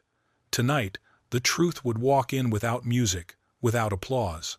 The only sound would be the heavy silence of the entire room, when every gaze could no longer look away but would be forced to face what could not be denied. I had carried this truth for far too long, but now it was no longer just a burden. Tonight, the truth would have its own voice, and when it spoke, the entire room would have to listen. I drove to the event they called the Investor Appreciation Banquet. The club gleamed, so polished and splendid that even the smallest corner seemed freshly burnished. Chandeliers cast their glow down upon porcelain plates and glittering glasses, beautiful yet cold, like a layer of ice covering everything. The clinking of glasses echoed across the room, but in my ears it sounded like shattering crystal. The servers moved in rhythm, precise as a dance. I looked at their hands, the hands of labor that always reveal the truth, and all my life I had been accustomed to reading it. Margaret Carter met me before I entered the banquet hall. She placed her hand on my sleeve, her steady gaze like the offering of a sword before battle. She instructed, "Walk slowly, do not rush. Your words will find their place on their own. Trust them." Then she added, Karen Lopez had sent word that the letter preserving the evidence had already been delivered and the subpoena was being prepared. That would matter for tomorrow. But tonight, only the air and the sound mattered. Inside, I saw familiar faces not remembered for their names, but for their type gathering, laughing, and speaking at the bar. Men wore confidence like a second skin. Women conversed while their eyes swept the room. David Williams stood by the wall, surrounded by a circle of people. He still smiled, but his eyelids drooped, as though even the light doubted that smile. Isabella Bella Torres drifted among the sponsors, both alluring and calculating. Every touch of her hand, every nod of her head carried the unspoken message, "I am in control, I am the answer." Those around her leaned forward, as though drawn into an invisible whirlpool. Rosa Martinez passed behind me, a tray in her hands. She managed to leave me half a brief, steady smile before vanishing. Tom Whitman stood leaning against a pillar, a can of soda turning slowly in his hand. He did not need to step closer, only to be there, so I would know the path had been opened. I sat with Eleanor Whitman and several other women. Eleanor touched my hand lightly, her voice trembling as she said she had read my article, and she had never seen anything so public yet so private at the same time. I replied softly, "Love often lives in the shadow of both." She looked into her wineglass, then whispered, "I only hope, whatever happens, it will be clean." For me, clean matters more than victory. A small stage had been set up. The manager of the banquet hall told a few jokes. The room laughed out of habit. Then the meal was served. Isabella Bella Torres came close, her sharp smile cutting. "Dad, are you comfortable? I hope you'll enjoy the performance." I answered, "I have already performed once. Tonight, I am only a spectator." She raised an eyebrow, whispering something to David. He adjusted his cufflinks, glancing toward the terrace as if measuring the distance to the exit. As dinner passed, the wine loosened people. The noise swelled like the tide.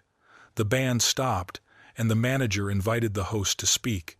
David stepped out, offering thanks, speaking of milestones and legacy. But after each sentence, an unusual silence stretched too long. He did not mention family, did not mention care. Applause rose, but hollow, like rain drumming on a dry tin roof. Margaret whispered, "You should stand." But I was already standing. The sound of the chair scraping across the floor made several people turn their heads. I walked forward slowly. The manager handed me the microphone as if handing me a glass of water. I began by thanking the servers, the staff who had quietly arranged the chairs, the band who had brought gentle atmosphere. A few faces flushed, few people remembered them. I told of a time earlier when I heard people say I received $9,000 every month from my son's generosity. But that night, when I went home, I found only a jug of water and a potato in the refrigerator. I drove a Toyota Camry 1997, working night shifts just to survive. The clatter of knives and forks in the room ceased. Isabella froze, her smile shattering. David stiffened, his hand fumbling with his cufflink he could no longer fasten. I said I had found checks not in my name, letters that turned my life into a tax deduction, and emails teaching how to dress a lie in words. I accused no one, only laid those proofs on the table like a bowl of fruit. Whispers spread quickly. A man stood, his shoulders trembling. He told how, many years ago, Isabella had deceived him as well. He had kept silent out of shame, but reading my article made him realize, silence is poison, drop by drop. He sat down, and all eyes turned toward Isabella. David tried to argue, calling it financial trusts, strategy. He forced a smile, but his eyes searched elsewhere, grasping for something. I said plainly, I was no longer mistaken. If anyone believed I received $9,000 each month, let us go to the bank together and examine the real statements. If I was wrong, I would apologize to every person here. From the end of the room, Margaret Carter let out a sigh, like a release after being suppressed too long. The room sank into a dense silence, and in that silence, I clearly heard the sound of a lock turning into place. Isabella walked up and smoothly took the microphone, as if this were her own stage. Her voice rang out steady, yet stretched with forced tones, as though even the microphone knew those words were not true. Her cold gaze swept across the Palmer House Hilton Ballroom, searching to see who would dare to resist first. She declared that this was neither the time nor the place to discuss family matters. She said that every family had its own seasons, and that the elderly sometimes tended to forget the details of agreements. A light remark, but aimed straight at me. A few faint coughs echoed, and some older faces lowered their heads in embarrassment. I stood firm, my hand pressed steadily on the tablecloth. My voice was not loud, but it was clear and decisive. I remember every detail. I remember the toilets, the crumbs of bread, the Toyota Camry 1997, and my bank preserves the truth. No season can change that. If it must be examined, I am ready for every light to shine upon my records. The room fell silent. Then Margaret Carter spoke, her voice cutting through the clatter of knives and forks. "Is it true, David? Is it true that you are supporting your dad?" David Williams took a deep breath, stretching the moment, and then answered, "Yes." But the entire room remained silent. No one nodded, no one smiled. Only the heavy weight of waiting. Margaret pressed further, her tone sharp as ice. "Then where did the money go?" The atmosphere was taut like a string about to snap. A few people began to lift their heads, staring directly at David. Another voice rose, deep and firm. Robert "Bob" Miller, an investor I had only heard of by name. He slammed his wine glass on the table and asked, "How is it that checks signed under the name of a woman marked ST are being counted as support payments for a man marked RB?" Isabella flinched. Just a fleeting moment, but enough to reveal the crack. The ballroom began to fill with people pulling out their phones, the blue glow of screens spreading across the room. The secret could no longer be kept. Isabella angrily ordered the microphone cut. But the manager shook his head. The room sank into silence, everyone understanding that the line between before and after had just been drawn. David stepped forward, clutching my hand tightly, both seeking support and trying to restrain me. "Come outside, talk like men." I did not pull my hand away, my voice calm. My whole life I have spoken like a man, but always forced to keep my voice confined to safe, small corners. I am finished with that smallness. I will only step outside after I have spoken everything that I have carried into this very room. I looked directly at him. I love my son, but love does not mean turning me into a shield. Love does not demand someone live in poverty just so another can appear wealthy. I gave away my name so another could raise theirs. And that ends today. The word ends made David's face collapse. He tried to force a smile, but his lips trembled. Isabella gathered her handbag, the harsh sound of the zipper cutting through the air. She said, "Let's go. This room is diseased. If we stay, it will spread to us." No one followed them. Some turned their faces away, others looked directly. As they left, even the servers quietly stepped aside. The band lowered their instruments, unwilling witnesses to the scene. The door closed, the room held its breath for a long beat. Then the eyes turned back to me, not to watch a spectacle but to ask, to express and to deliver belated apologies. Those eyes, questioning yet remorseful, were like small threads stitching back together the torn garment of my life that had been frayed for so many years. After the party, the room did not disperse immediately. Chairs were pushed back with a dry thud against the floor. Small groups began to whisper, each word like a fragment adding to the picture of truth that had just been revealed. Someone poured more water, their hand trembling so that a few glasses softly clinked together, fragile. The air, once heavy with lies, now shifted into honest questions and silences that no longer avoided the truth. I clearly heard in the scattered words, "I didn't know. I should have asked." We were too quick to believe that story. A man approached. His face hardened like someone who had held a secret for too long. He handed me his business card and said his company had a legal team ready to help. He added that he owed his mother more than the silence he had kept all these years. A woman from the board of a charitable foundation also came closer. She looked down at the floor before raising her head, resolute. She had already drafted an email to withdraw the funding Isabella Bella Torres once requested, then gently asked if I needed her to drive me home. Just one simple question, but it carried more dignity than all the hollow toasts of the evening combined. I overheard a couple whispering that they had once suspected but never dared to speak. A young waiter clearing the tables lingered longer than usual, his eyes quietly sending support. Margaret Carter was the last to come to me. She waited until the room thinned out, letting silence surround us before speaking. Her voice was slow but firm. Whatever they still plan to do in the shadows, it will now be far less effective. Karen Lopez will move faster. A subpoena, after tonight, will carry a very different weight. She paused, looking straight at me. "Are you steady?" I answered that I felt like a man who had finally laid down the heavy stone he had carried for too long. My breath came deeper, my shoulders lighter, my hands no longer trembling. Outside on the balcony, the night wind was cool, but in my chest there was warmth. The lights of the Palmer House Hilton Ballroom illuminated the lawn, shadows and light weaving into a new picture. From the city center, sirens echoed faintly. I leaned against the railing, realizing my hands were steady again.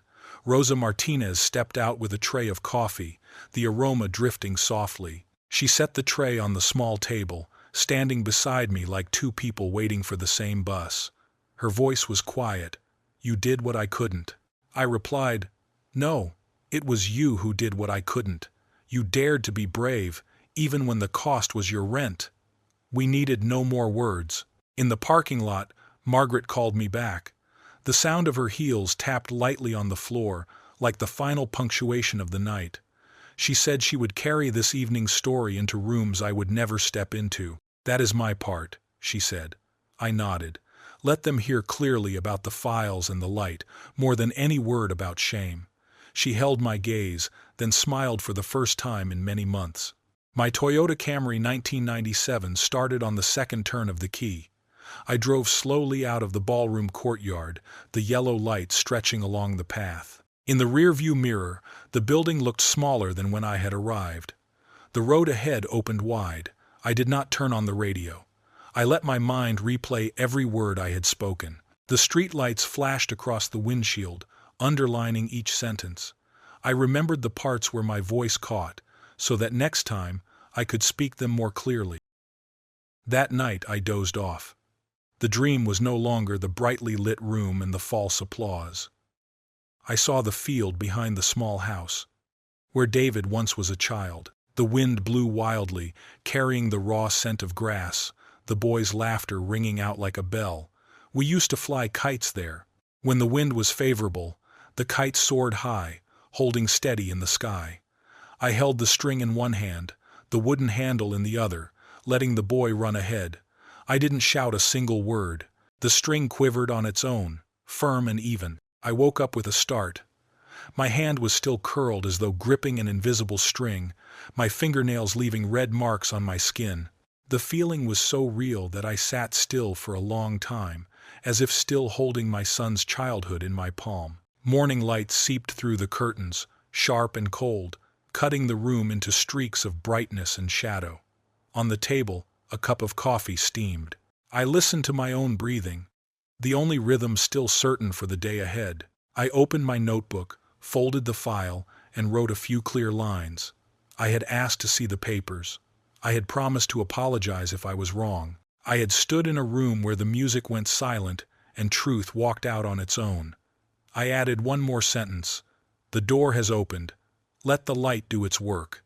At 9 o'clock, Margaret Carter called. Her voice was quick but decisive, the tone of a lawyer accustomed to pressure. She reported that the videos from last night had already spread, enough to show my face and hear me speak about the checks that never reached my hands. You are appearing on thousands of screens, she said, and your eyes do not waver. Local reporters were calling non-stop. She asked if I was ready, a word both familiar and foreign. My whole life I had worked night shifts to keep the lights on for others. In that sense, I was always ready. But in another sense, never. I replied, I am not afraid. She paused, then exhaled with relief. Margaret said Karen Lopez had moved the meeting up to this afternoon. In the morning, I carried the file and walked to the library. The city was still busy, but something felt different. The men near the bus station went silent as I passed. A woman with grocery bags looked at me twice, embarrassed yet recognizing me. In the glass window of the train car, I saw my reflection clearly. The invisible man had gained a shadow again. At the library, I turned on a computer and typed my name. My fingers were slow and hesitant. Dozens of links appeared. Blogs, forums, articles recounting the story. A gossip column in Chicago linked the initials IT with the name Isabella Bella Torres. My heart pounded. My life was being retold in a voice both mine and not mine. By noon, I stepped into the courthouse. The front glass gleamed. Inside, with the smell of old papers and stale coffee, Karen Lopez shook my hand firmly. Her voice was steady. Your composure is crucial, especially when they try to paint you as confused. She asked me to start from the beginning. I recounted, from the year-end party with dazzling chandeliers and an empty stomach to the cold nights at home, from the first article to finding the check signed I. Torres. Margaret occasionally interjected, adding photos. Karen listened and took notes. When I stopped, she leaned back, fingers interlaced, and said the evidence indicated several charges: tax fraud, elder financial abuse, possibly even money laundering. Do you understand this could mean your son might go to prison? She asked. I nodded silently. Leaving the court, the city still roared.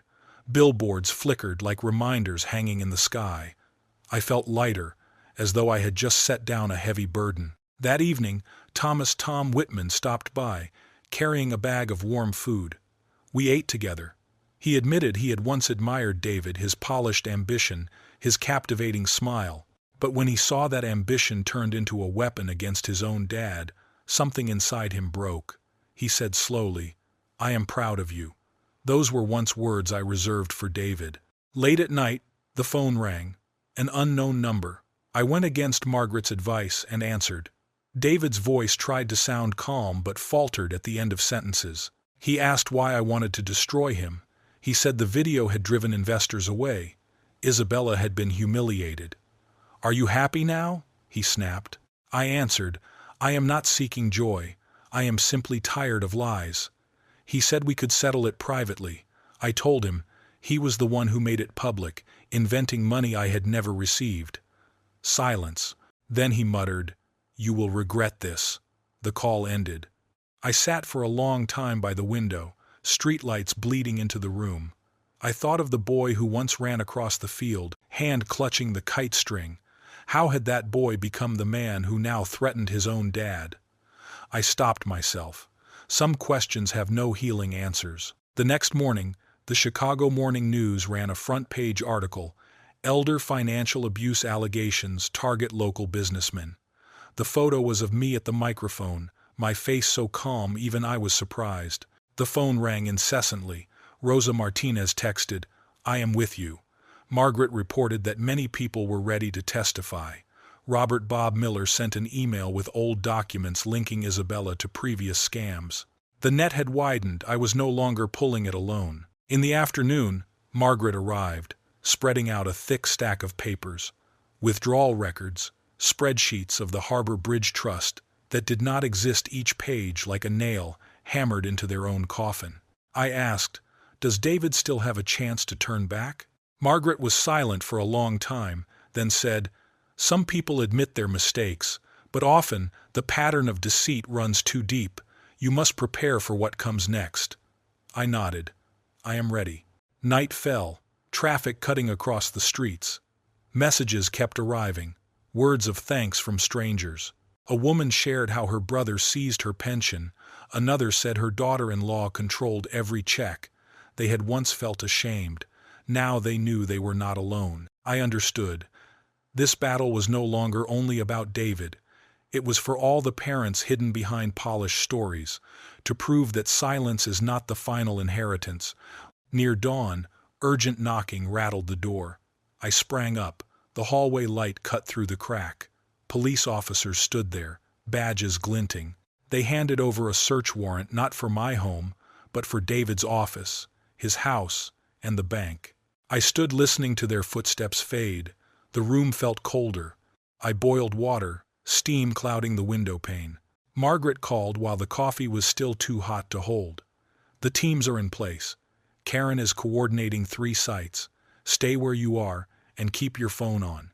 By 9:30, the first images appeared.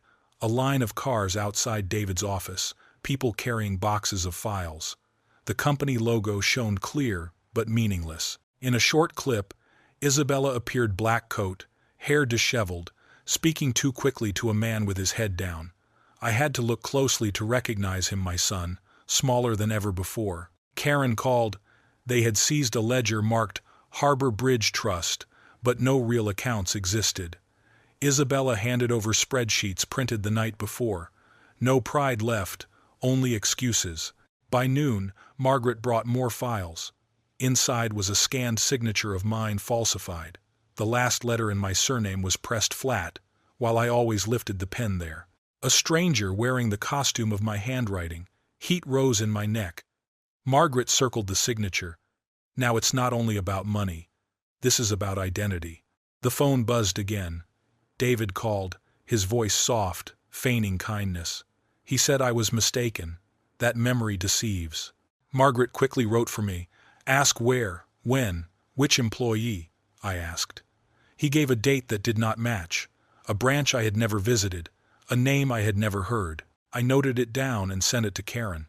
Finally, he said, "Dad." The word fell onto the tile, shattering, carrying no weight. The call ended before I could reply. We sat in silence for a long time, as though the room itself was holding its breath. Then Margaret Carter gathered the stack of files, each rustling page like a reminder. Time no longer belonged to me. She placed her hand firmly on my shoulder, steady and resolute. "We have a meeting at the Cook County State's Attorney's office in 2 hours. Without any added words of comfort, she stood, and I rose with her. The hallway smelled of old paint, the ceiling lights buzzing continuously. Outside, the cold lashed against my face, dry and biting. The city no longer felt like the place I once lived, but like a machine shifting gears, every cog turning slower in preparation for a sudden acceleration. Karen Lopez was waiting for us in a room filled with papers. She gave a faint smile, the smile of someone who had stayed awake too long but remained steadfast. Her voice was steady as she said, "The search brought results we hoped for, even beyond expectation." Then she read aloud a fragment of a message. "Keep the parental support payments steady. Transfer the actual portion to S. He will never check." Those words dropped like small stones at my feet, growing heavier with each syllable. Karen did not look me in the eye, keeping her gaze fixed on the page as she read the most devastating line. "Your dad is finally useful." My heart struck one painful beat, yet I kept the file cover clenched in my hands. I did not bow my head. I let that humiliation pass through me, then lifted my face again. I asked, "What happens next?" Karen replied, her voice unwavering, without the slightest hesitation. "The state's attorney's office will present the case before the grand jury, perhaps in a few weeks, perhaps sooner. Federal partners have joined, particularly concerning tax fraud and corporate money flows. You need to prepare." I drew in a long breath, my chest compressed as though carrying decades of silence. "I understand," I answered, my tone low but resolute enough. Karen reminded me, "No contact with David, no contact with Isabella. Stay silent with the press. Your calmness will be your strength when the cameras begin to appear at your door." We left the office. Along the hallway walls, portraits of retired prosecutors hung, faces carved from the misfortunes of others. Margaret paused at the elevator, watching the numbers flicker downward, the light reflecting off the glass. She spoke softly, "The next stage will be loud. That noise will demand attention. It will consume all time. We will decide when and where to speak. Don't let yourself become a performance." I simply nodded, a nod heavy enough to become an oath. Back home, I found a sheet of paper wedged beneath the door. No envelope, no hurried handwriting, only a printed page, folded carelessly. I opened it, the crackling sound colder than its content. "Stop if you want peace. You don't know everything. Family survives only when its weakest part stays silent." I held the paper until the warmth of my hand seeped into it. Then I placed it in a clear plastic bag, wrote the time with a ballpoint pen, each stroke firm as though binding truth to the present. I set it alongside the other documents. Fear would no longer be stuffed into a dark drawer. It would be exposed to the light, exactly where it belonged. That night, Tom Whitman stopped by. His breath misted in the cold hallway. In his hands was an old radio. "A friend at the station lent this. Police frequencies," he explained, his voice both hesitant and determined. He placed the radio on the kitchen table, tuned the dial. Crackles erupted, followed by fragmented codes whispered into the air. To outsiders, it was meaningless. To us, it was a foreign language but a safe one. In the pauses between transmissions, Tom spoke about his mother in Ohio. His voice faltered, yet his eyes stayed fixed on the radio, avoiding mine. She had once hidden receipts from his father to keep food on the table. He said he could not bear the thought of me chewing dry bread alone while my name was paraded at lavish banquets. I replied, "There are worse dinners than that. Even bread carries its own dignity." He looked at me, eyes glistening. Dignity should come with a full stomach. Silence lingered. Only the radio murmured. To chase away the heavy air, I asked about the spreadsheets. Tom said he had uncovered more than he expected, an internal code system matching each transfer precisely, like choreography. "Someone took pride in their cleverness," Tom remarked. "But cleverness always thinks it's invisible." When Tom left, the radio fell silent. I washed the dishes carefully, as though their existence mattered just as much as the files. The next day, Margaret Carter drove with calmness, as if this kind of focus had become a part of her. She spoke little, while I just sat silently, watching the city slide past the window, the rumble of trucks, the screeching sound of brakes at intersections, the winter light reflecting on the tall buildings. A jogger in a neon hat moved lightly across the courthouse steps, his steps so effortless that they made me laugh. Even though the legal battle was raging, the world went on as usual. Life does not stop to wait for the grand jury. Strangely enough, that is a good thing. Because the truth needs to be placed beside the ordinary, the sound of engines, the wheels of trucks, passers-by like a key turning in its lock, indifferent but resolute. We sat in a small room, waiting for the panel above. Chairs creaked lightly whenever someone shifted. The smell of old paper and bitter coffee filled the air. Karen Lopez walked in, grasped my hand quickly but firmly, as if she were giving me a silent oath. She only said, "Today is just one step." Then she left, leaving me in a space where there was no room for me. Margaret opened her laptop, her fingers gliding across the tabs like a calm card player. I opened my notebook, writing down every detail: the date, the time, the temperature, the taste of coffee, and the sound of the ceiling fan. These tiny details, though simple, were anchors helping me stand firm in the whirlpool of chaos. My phone vibrated. A message from Rosa Martinez. "Thank you, sir." With a small heart attached.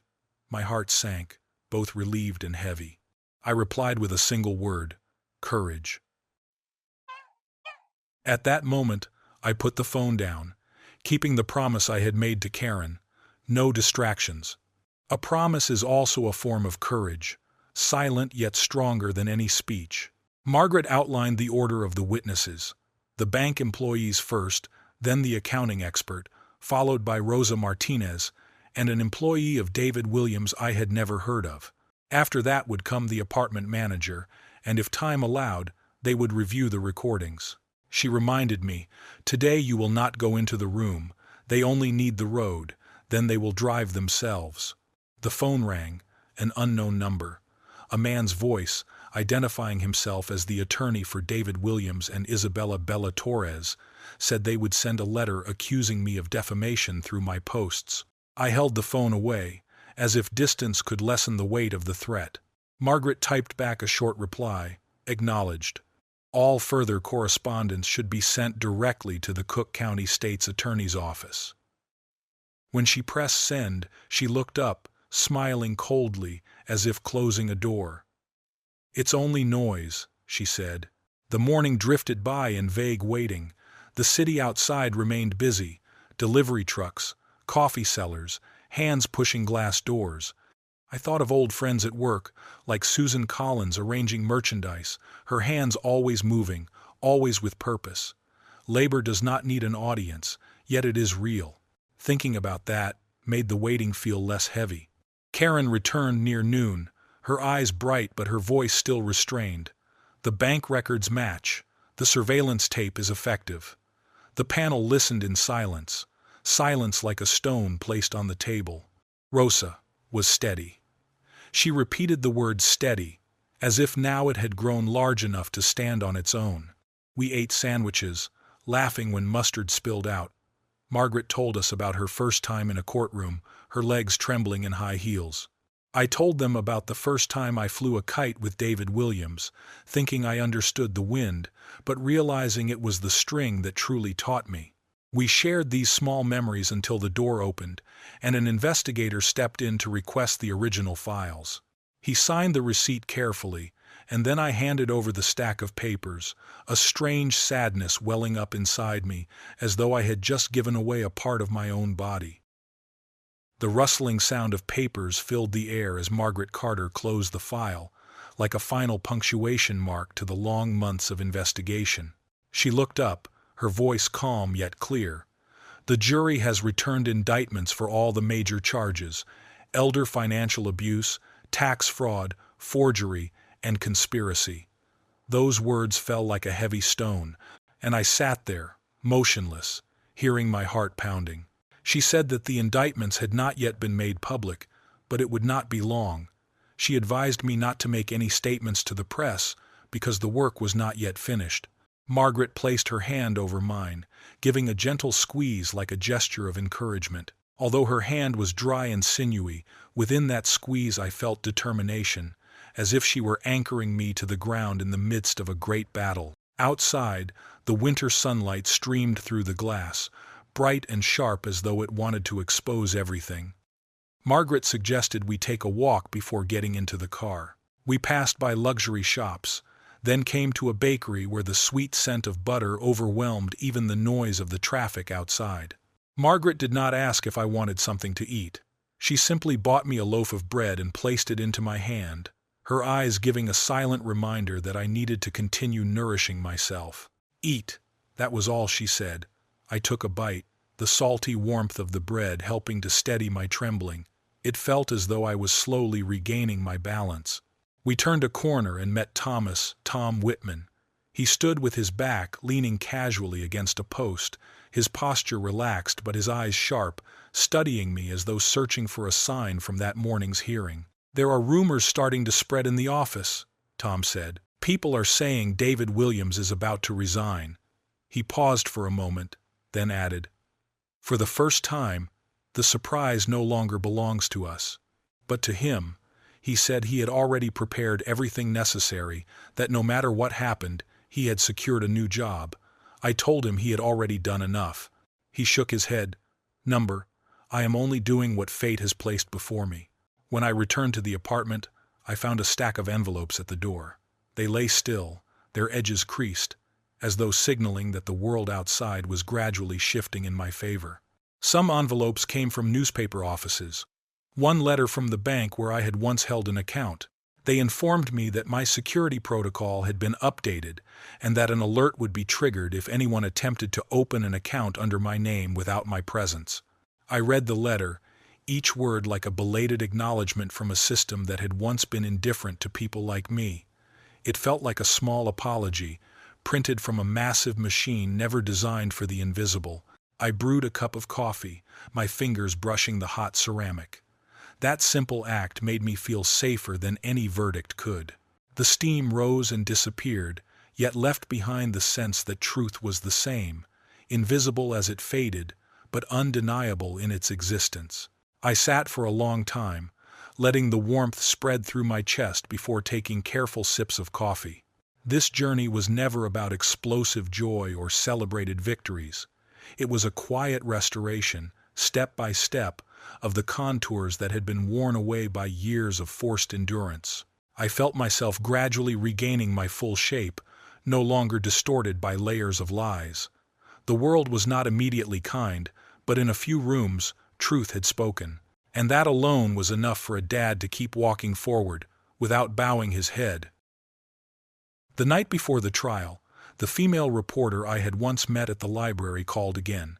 Her voice was small and cautious, but I could hear the tension. She said that beyond the official records, she had heard that Isabella Bella Torres had already met with the prosecutor. It was still unclear whether she would truly cooperate or only try to shift the blame onto someone else. She asked me how I felt when the story had gone beyond my control.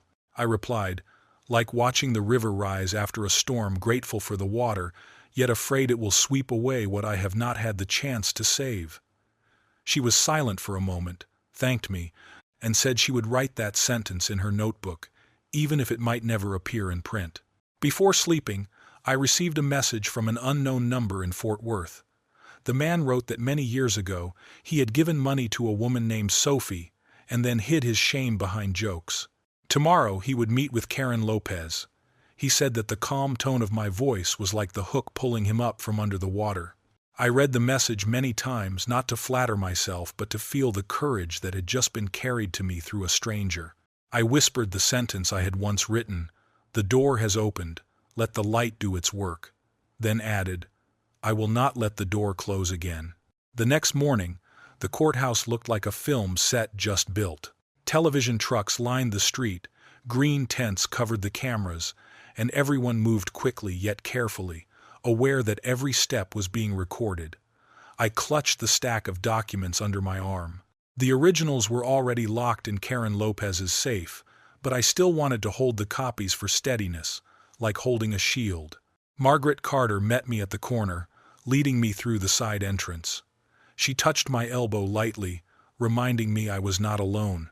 She told me, "When the door opens, inhale. When the door closes, exhale." I tried it, found it amusing, but when I tried again, I truly felt lighter. Inside the courtroom, the light shone on the seal on the wall, the air thick with paper. The judge entered, everyone rose, chairs scraping into a low hum before falling into silence. I saw a few familiar faces.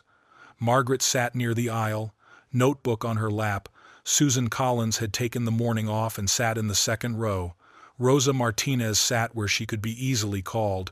Thomas Tom Whitman sat farther back, positioned to watch both me and the defense table. He gave a small nod, then lowered his gaze to his shoes, as if reminding himself to stand firm. David Williams entered, his suit perfectly fitted, his jaw clenched tight, his eyes darting quickly and cautiously. A memory of the boy running through the fields flashed before me, and I placed my hand on my forehead to let it fade. Isabella Bella Torres entered last with her attorney. Her posture was the same, but her eyes had changed, counting what remained and what was already lost. The clerk read the charges: elder financial abuse, tax fraud, forgery, collusion. Each phrase rang out as clearly as doors opening onto a path from which there was no return.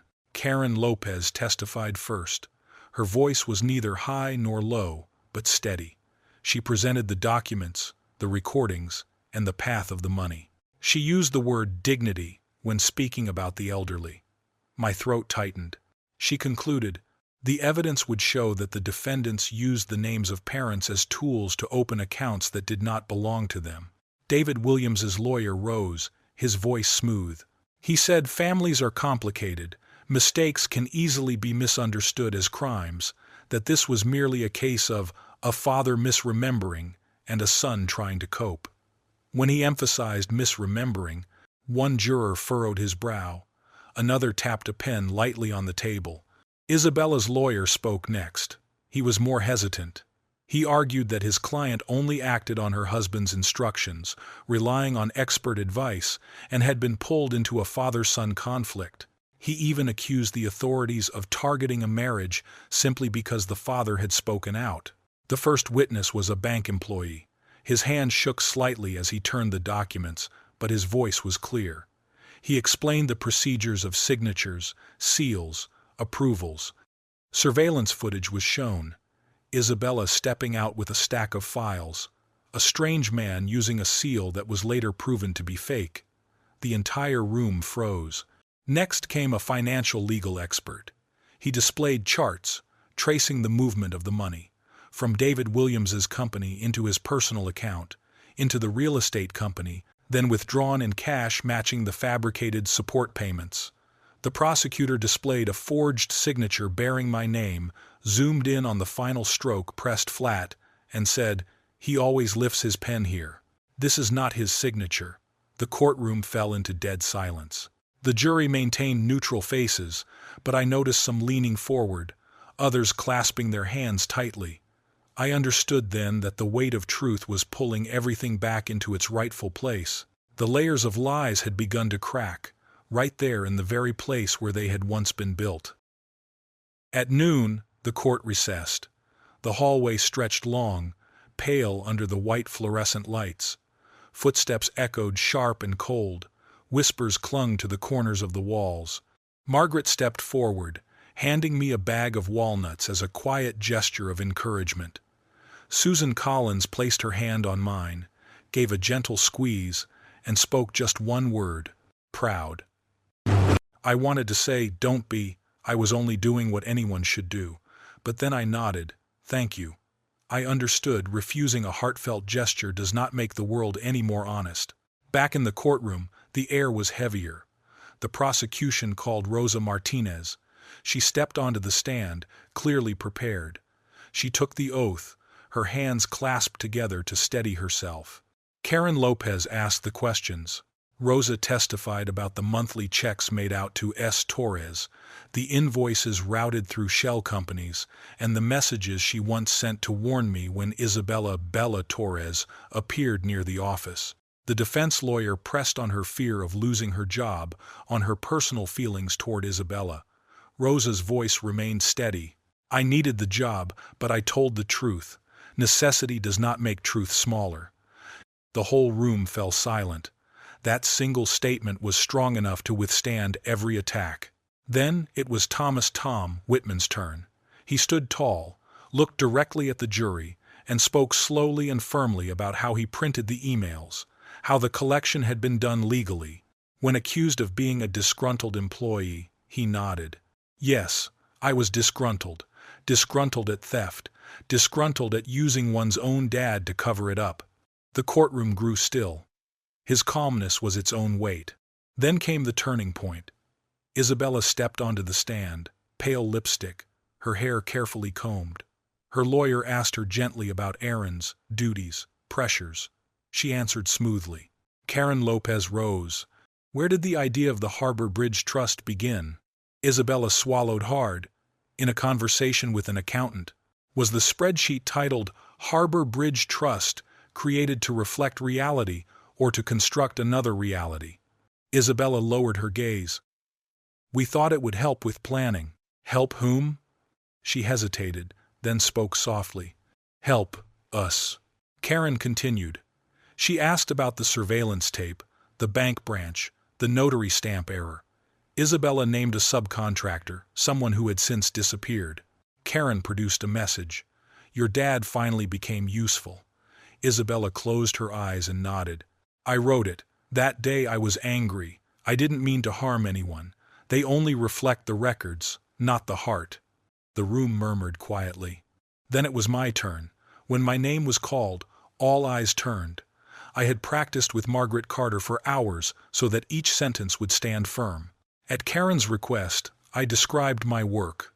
The toilets, the stench of chemicals, the flickering lights, the mop that set a rhythm for a weary body that still labored on. I spoke of lining up supplies, of how a man learns to live in small spaces when he is not allowed into the large ones. I spoke of the party and the phrase $9,000 a month. I described the chill of that lie, the weight of my son's arm draped across my shoulder, and then the colder weight of silence inside me. That room applauded that night. But inside me another room, the room of my dignity, was utterly silent. Karen guided me through the months that followed. I traced the checks, the letter that turned me into a deduction, the anonymous threats, the luncheon in the Palmer House Hilton Ballroom, where the phrase EW Senior Trust flashed by like a coaster hiding the face of a glass of water. The day the investigative team knocked on the doors of houses I had once entered as a guest, the morning my son leaned his forehead against the door, begging me to lie to protect him. The defense stood. Did you ever receive money from your son? Yes. On holidays, birthdays. Do you harbor resentment? I only harbor truth. Could you have mistaken details? I placed my hand on my chest. I may forget a parking spot, but bank statements are not invented by memory. Neither are signatures. Those things live in my blood, not just in my mind. Do you want your son to go to prison? I looked straight at the jury. I want truth to have a place in this city, and I want people to stop using love as a mask for theft. The judge's gavel struck for recess. The whole courtroom seemed to exhale together, the storm pausing so everyone could take a drink of water. It came to the final arguments. The entire courtroom was silent, everyone holding their breath. Karen Lopez stood up. She paused for 2 seconds to focus everyone's attention, then looked directly at the jury and spoke each word clearly. This case is not about personal bitterness. This is a pattern of systematic deception. She pointed to the stack of evidence. He may speak about care amid the applause, but the bank records show the truth. David Williams's attorney countered. He repeated phrases like management errors, overloaded responsibilities, accounting mistakes, trying to frame everything as unintentional.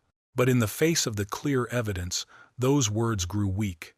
Isabella, Bella Torres's lawyer, spoke more softly, his hand slightly trembling. He asked the jury to see Isabella as a wife who was swept along, accidentally caught in the middle. Even he seemed not to believe his own argument. After the judge gave instructions, the jury left the room in silence. The door closed, and everyone waited. Time passed slowly. I stood up and sat down again and again. Margaret Carter lightly touched my wrist and reminded me, breathe in when the door opens, breathe out when it closes. I followed her advice to stay calm. The bell rang. Everyone returned to the courtroom. The jury sat down, no expression showing on their faces. The court clerk read the verdict, voice steady yet decisive. Guilty, financial abuse of the elderly. Guilty, forgery of signatures. Guilty, tax fraud. Guilty, conspiracy. I felt both heavy because everything had been named and light because I was not imagining it. David stared straight ahead, his hand gripping his cufflinks tightly. Isabella held a tissue, her sweat soaking through. The judge thanked the jury and set the date for sentencing. The room buzzed again. Karen placed her hand on the table to steady herself. Margaret squeezed my shoulder gently, then let go. Stepping outside, the press surrounded us. Camera lights flashed endlessly. Margaret walked in front, guiding me calmly through the sea of microphones. Inside the car, the door shut. I closed my eyes, counted to 10, then asked, "What now?" Margaret answered plainly, "Now we demand restitution, attend the sentencing, support the other victims, and keep building the bridge of truth for others to walk across." A few weeks later came the sentencing hearing, in a smaller courtroom yet heavier with tension. The judge spoke about harm, responsibility, and trust. Finally came the sentence. David, 15 years in prison. Isabella, a longer sentence for calculated actions, applying pressure and turning others into tools. The attorneys on both sides submitted procedural documents. The legal process continued. Descending the courthouse steps, I spoke slowly before the cameras. I once loved my son. That love has nothing to do with today's verdict. I hope everyone checks the papers behind the stories they hear. Using my name without consent is not love. I thanked Rosa Martinez, Thomas, Tom Whitman, Karen Lopez, Margaret Carter, and all those who stood behind me. Then I walked away. My steps were steady, for from this moment, the story was strong enough to stand on its own. The civil lawsuit was settled at the beginning of that summer. I sat in a small room, opening the envelope. On the paper, the bold words, "We apologize." It was the apology of a company, printed on a formal letterhead, not a handwritten card from my son. I understood. Organizations can apologize in a dry yet clear way, while those closest to us sometimes choose silence. The money enclosed was practical, enough to pay the rent, the heating, and to buy a car that could start in the winter. But compared to the letter, money was only a number. The letter showed that the truth had been acknowledged, even if not from the place I had hoped. I left the letter on the table for an entire day, letting both light and darkness pass over it in turn before filing it into the folder. The folder that had once been scattered across the kitchen now lay neatly within a plastic cover. I moved to a smaller apartment with wide windows. In the evening, the light fell through the curtains onto the surface of the old wooden table. From the window, I could see a small corner of the city center glowing like a pathway in a dream. The Toyota Camry 1997 stayed with me for a few more months out of habit. The wheezing engine reminded me it was time to change cars. Handing over the keys, I touched the steering wheel lightly, as if bidding farewell to an old friend who had endured the silent years with me. I gradually quit the loading job, then the grocery store. I kept the night cleaning shift for a while because polishing the floors until they shone gave me the feeling of prayer. On the final night, I walked the hallway with my bucket, the broom sounding in steady rhythm. I paused at each corner, each staircase, each sink, looked at the broom familiar in my hands, and spoke a silent word of thanks. In the following months, I stepped into places I once never dared to. The nursing home heavy with the smell of disinfectant, the church basement creaking with wooden sounds, the cold bank meeting room with bitter coffee poured into plastic cups. Wherever I went, I retold the story. When the name was a distraction, I left it out. When necessary, I mentioned it. I held up the worn notebook as proof. The truth needs no embellishment, only existence. I advised people, take photos with dates, keep statements longer than a week, and never confuse silence with peace. The journalist I had once met at the library invited me to write a monthly column. I agreed, on the condition that my voice was only one among many. Justice is not a monologue. So at the end of each article, I quoted a line from a reader's letter. Over time, those voices filled the page like an honor roll of ordinary courage. There was the retired official with trembling hands who dared to confront his son, the widower who placed his ring on the table and stood up after discovering his daughter-in-law had stolen his pension, the neighbor with shaking hands who dialed the phone to report something suspicious. They stepped into the light and grew within it. One day, I received a letter from Isabella Bella Torres sent from prison. A faint perfume clung to the paper. The handwriting was round, yet slightly shaky. She wrote that she was receiving psychological counseling, realizing what she had done, and asked if I could forgive her. I replied, "Forgiveness is not a switch to be flipped, but like a field. On sunny days, we can walk across it. On muddy days, we can only stand by the fence." I hoped she could plant something kind where she was. David Williams did not write to me. I did not write to him. I left an entire blank page in my notebook, titled "The Field No One Walks Across," and left it there. The first winter after the verdict, I organized a small gathering in the community center. The room smelled of hot soup and old wood. The chairs creaked. Rosa Martinez spoke of courage when she finally understood the rent. Tom Whitman talked about responsibility within a company that had lost its way. Susan Collins poured coffee with calm steadiness. Margaret Carter stepped up and declared clearly, "We are responsible for the rooms in which we once applauded." The room was silent for a few seconds, then applause followed. Not to praise the pain, but to honor the work each person had done to step beyond it. People asked if David returned to knock on my door, what would I do? I told the truth. I did not know.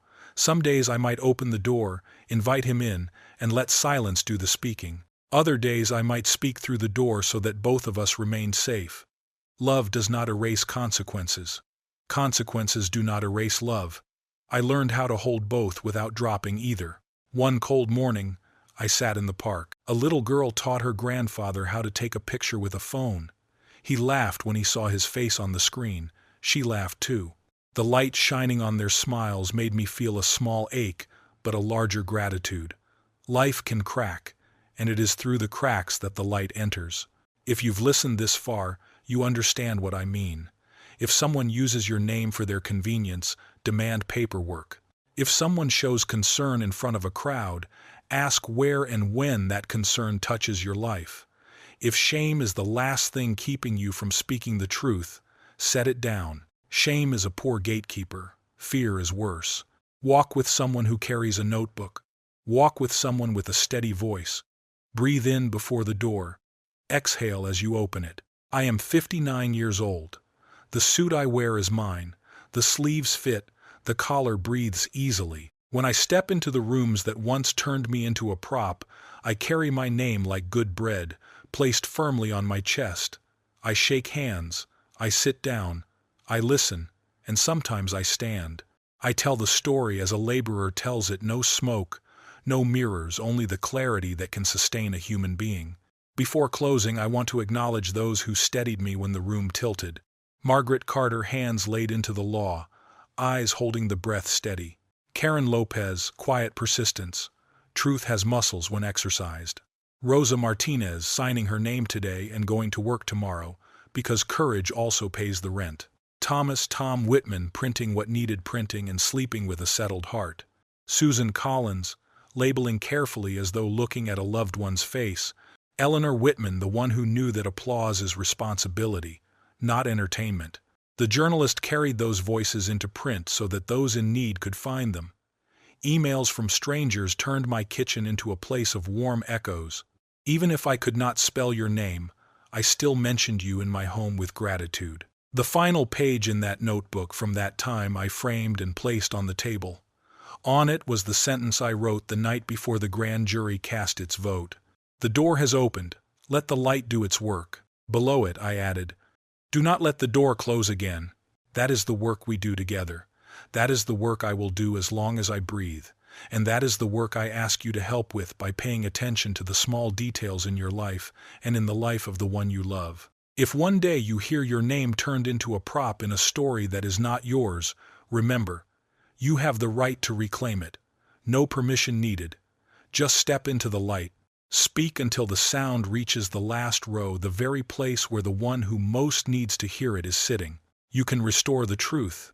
You can create a record for others to follow. This is not revenge disguised as justice. This is justice learning to walk without applause. This is a man who once held a broom and now holds his own voice. This is the end of one story, and the beginning of thousands of others that need not use my name to hold meaning. If you are holding a folder, make sure your name is in it. When the moment comes, bring that name into the room where it belongs. Breathe before the door, then let the light flood in. Thank you for walking alongside me. If you found this story meaningful, please click like, subscribe to the channel, and leave a comment. To continue listening, select the playlist now showing on the screen.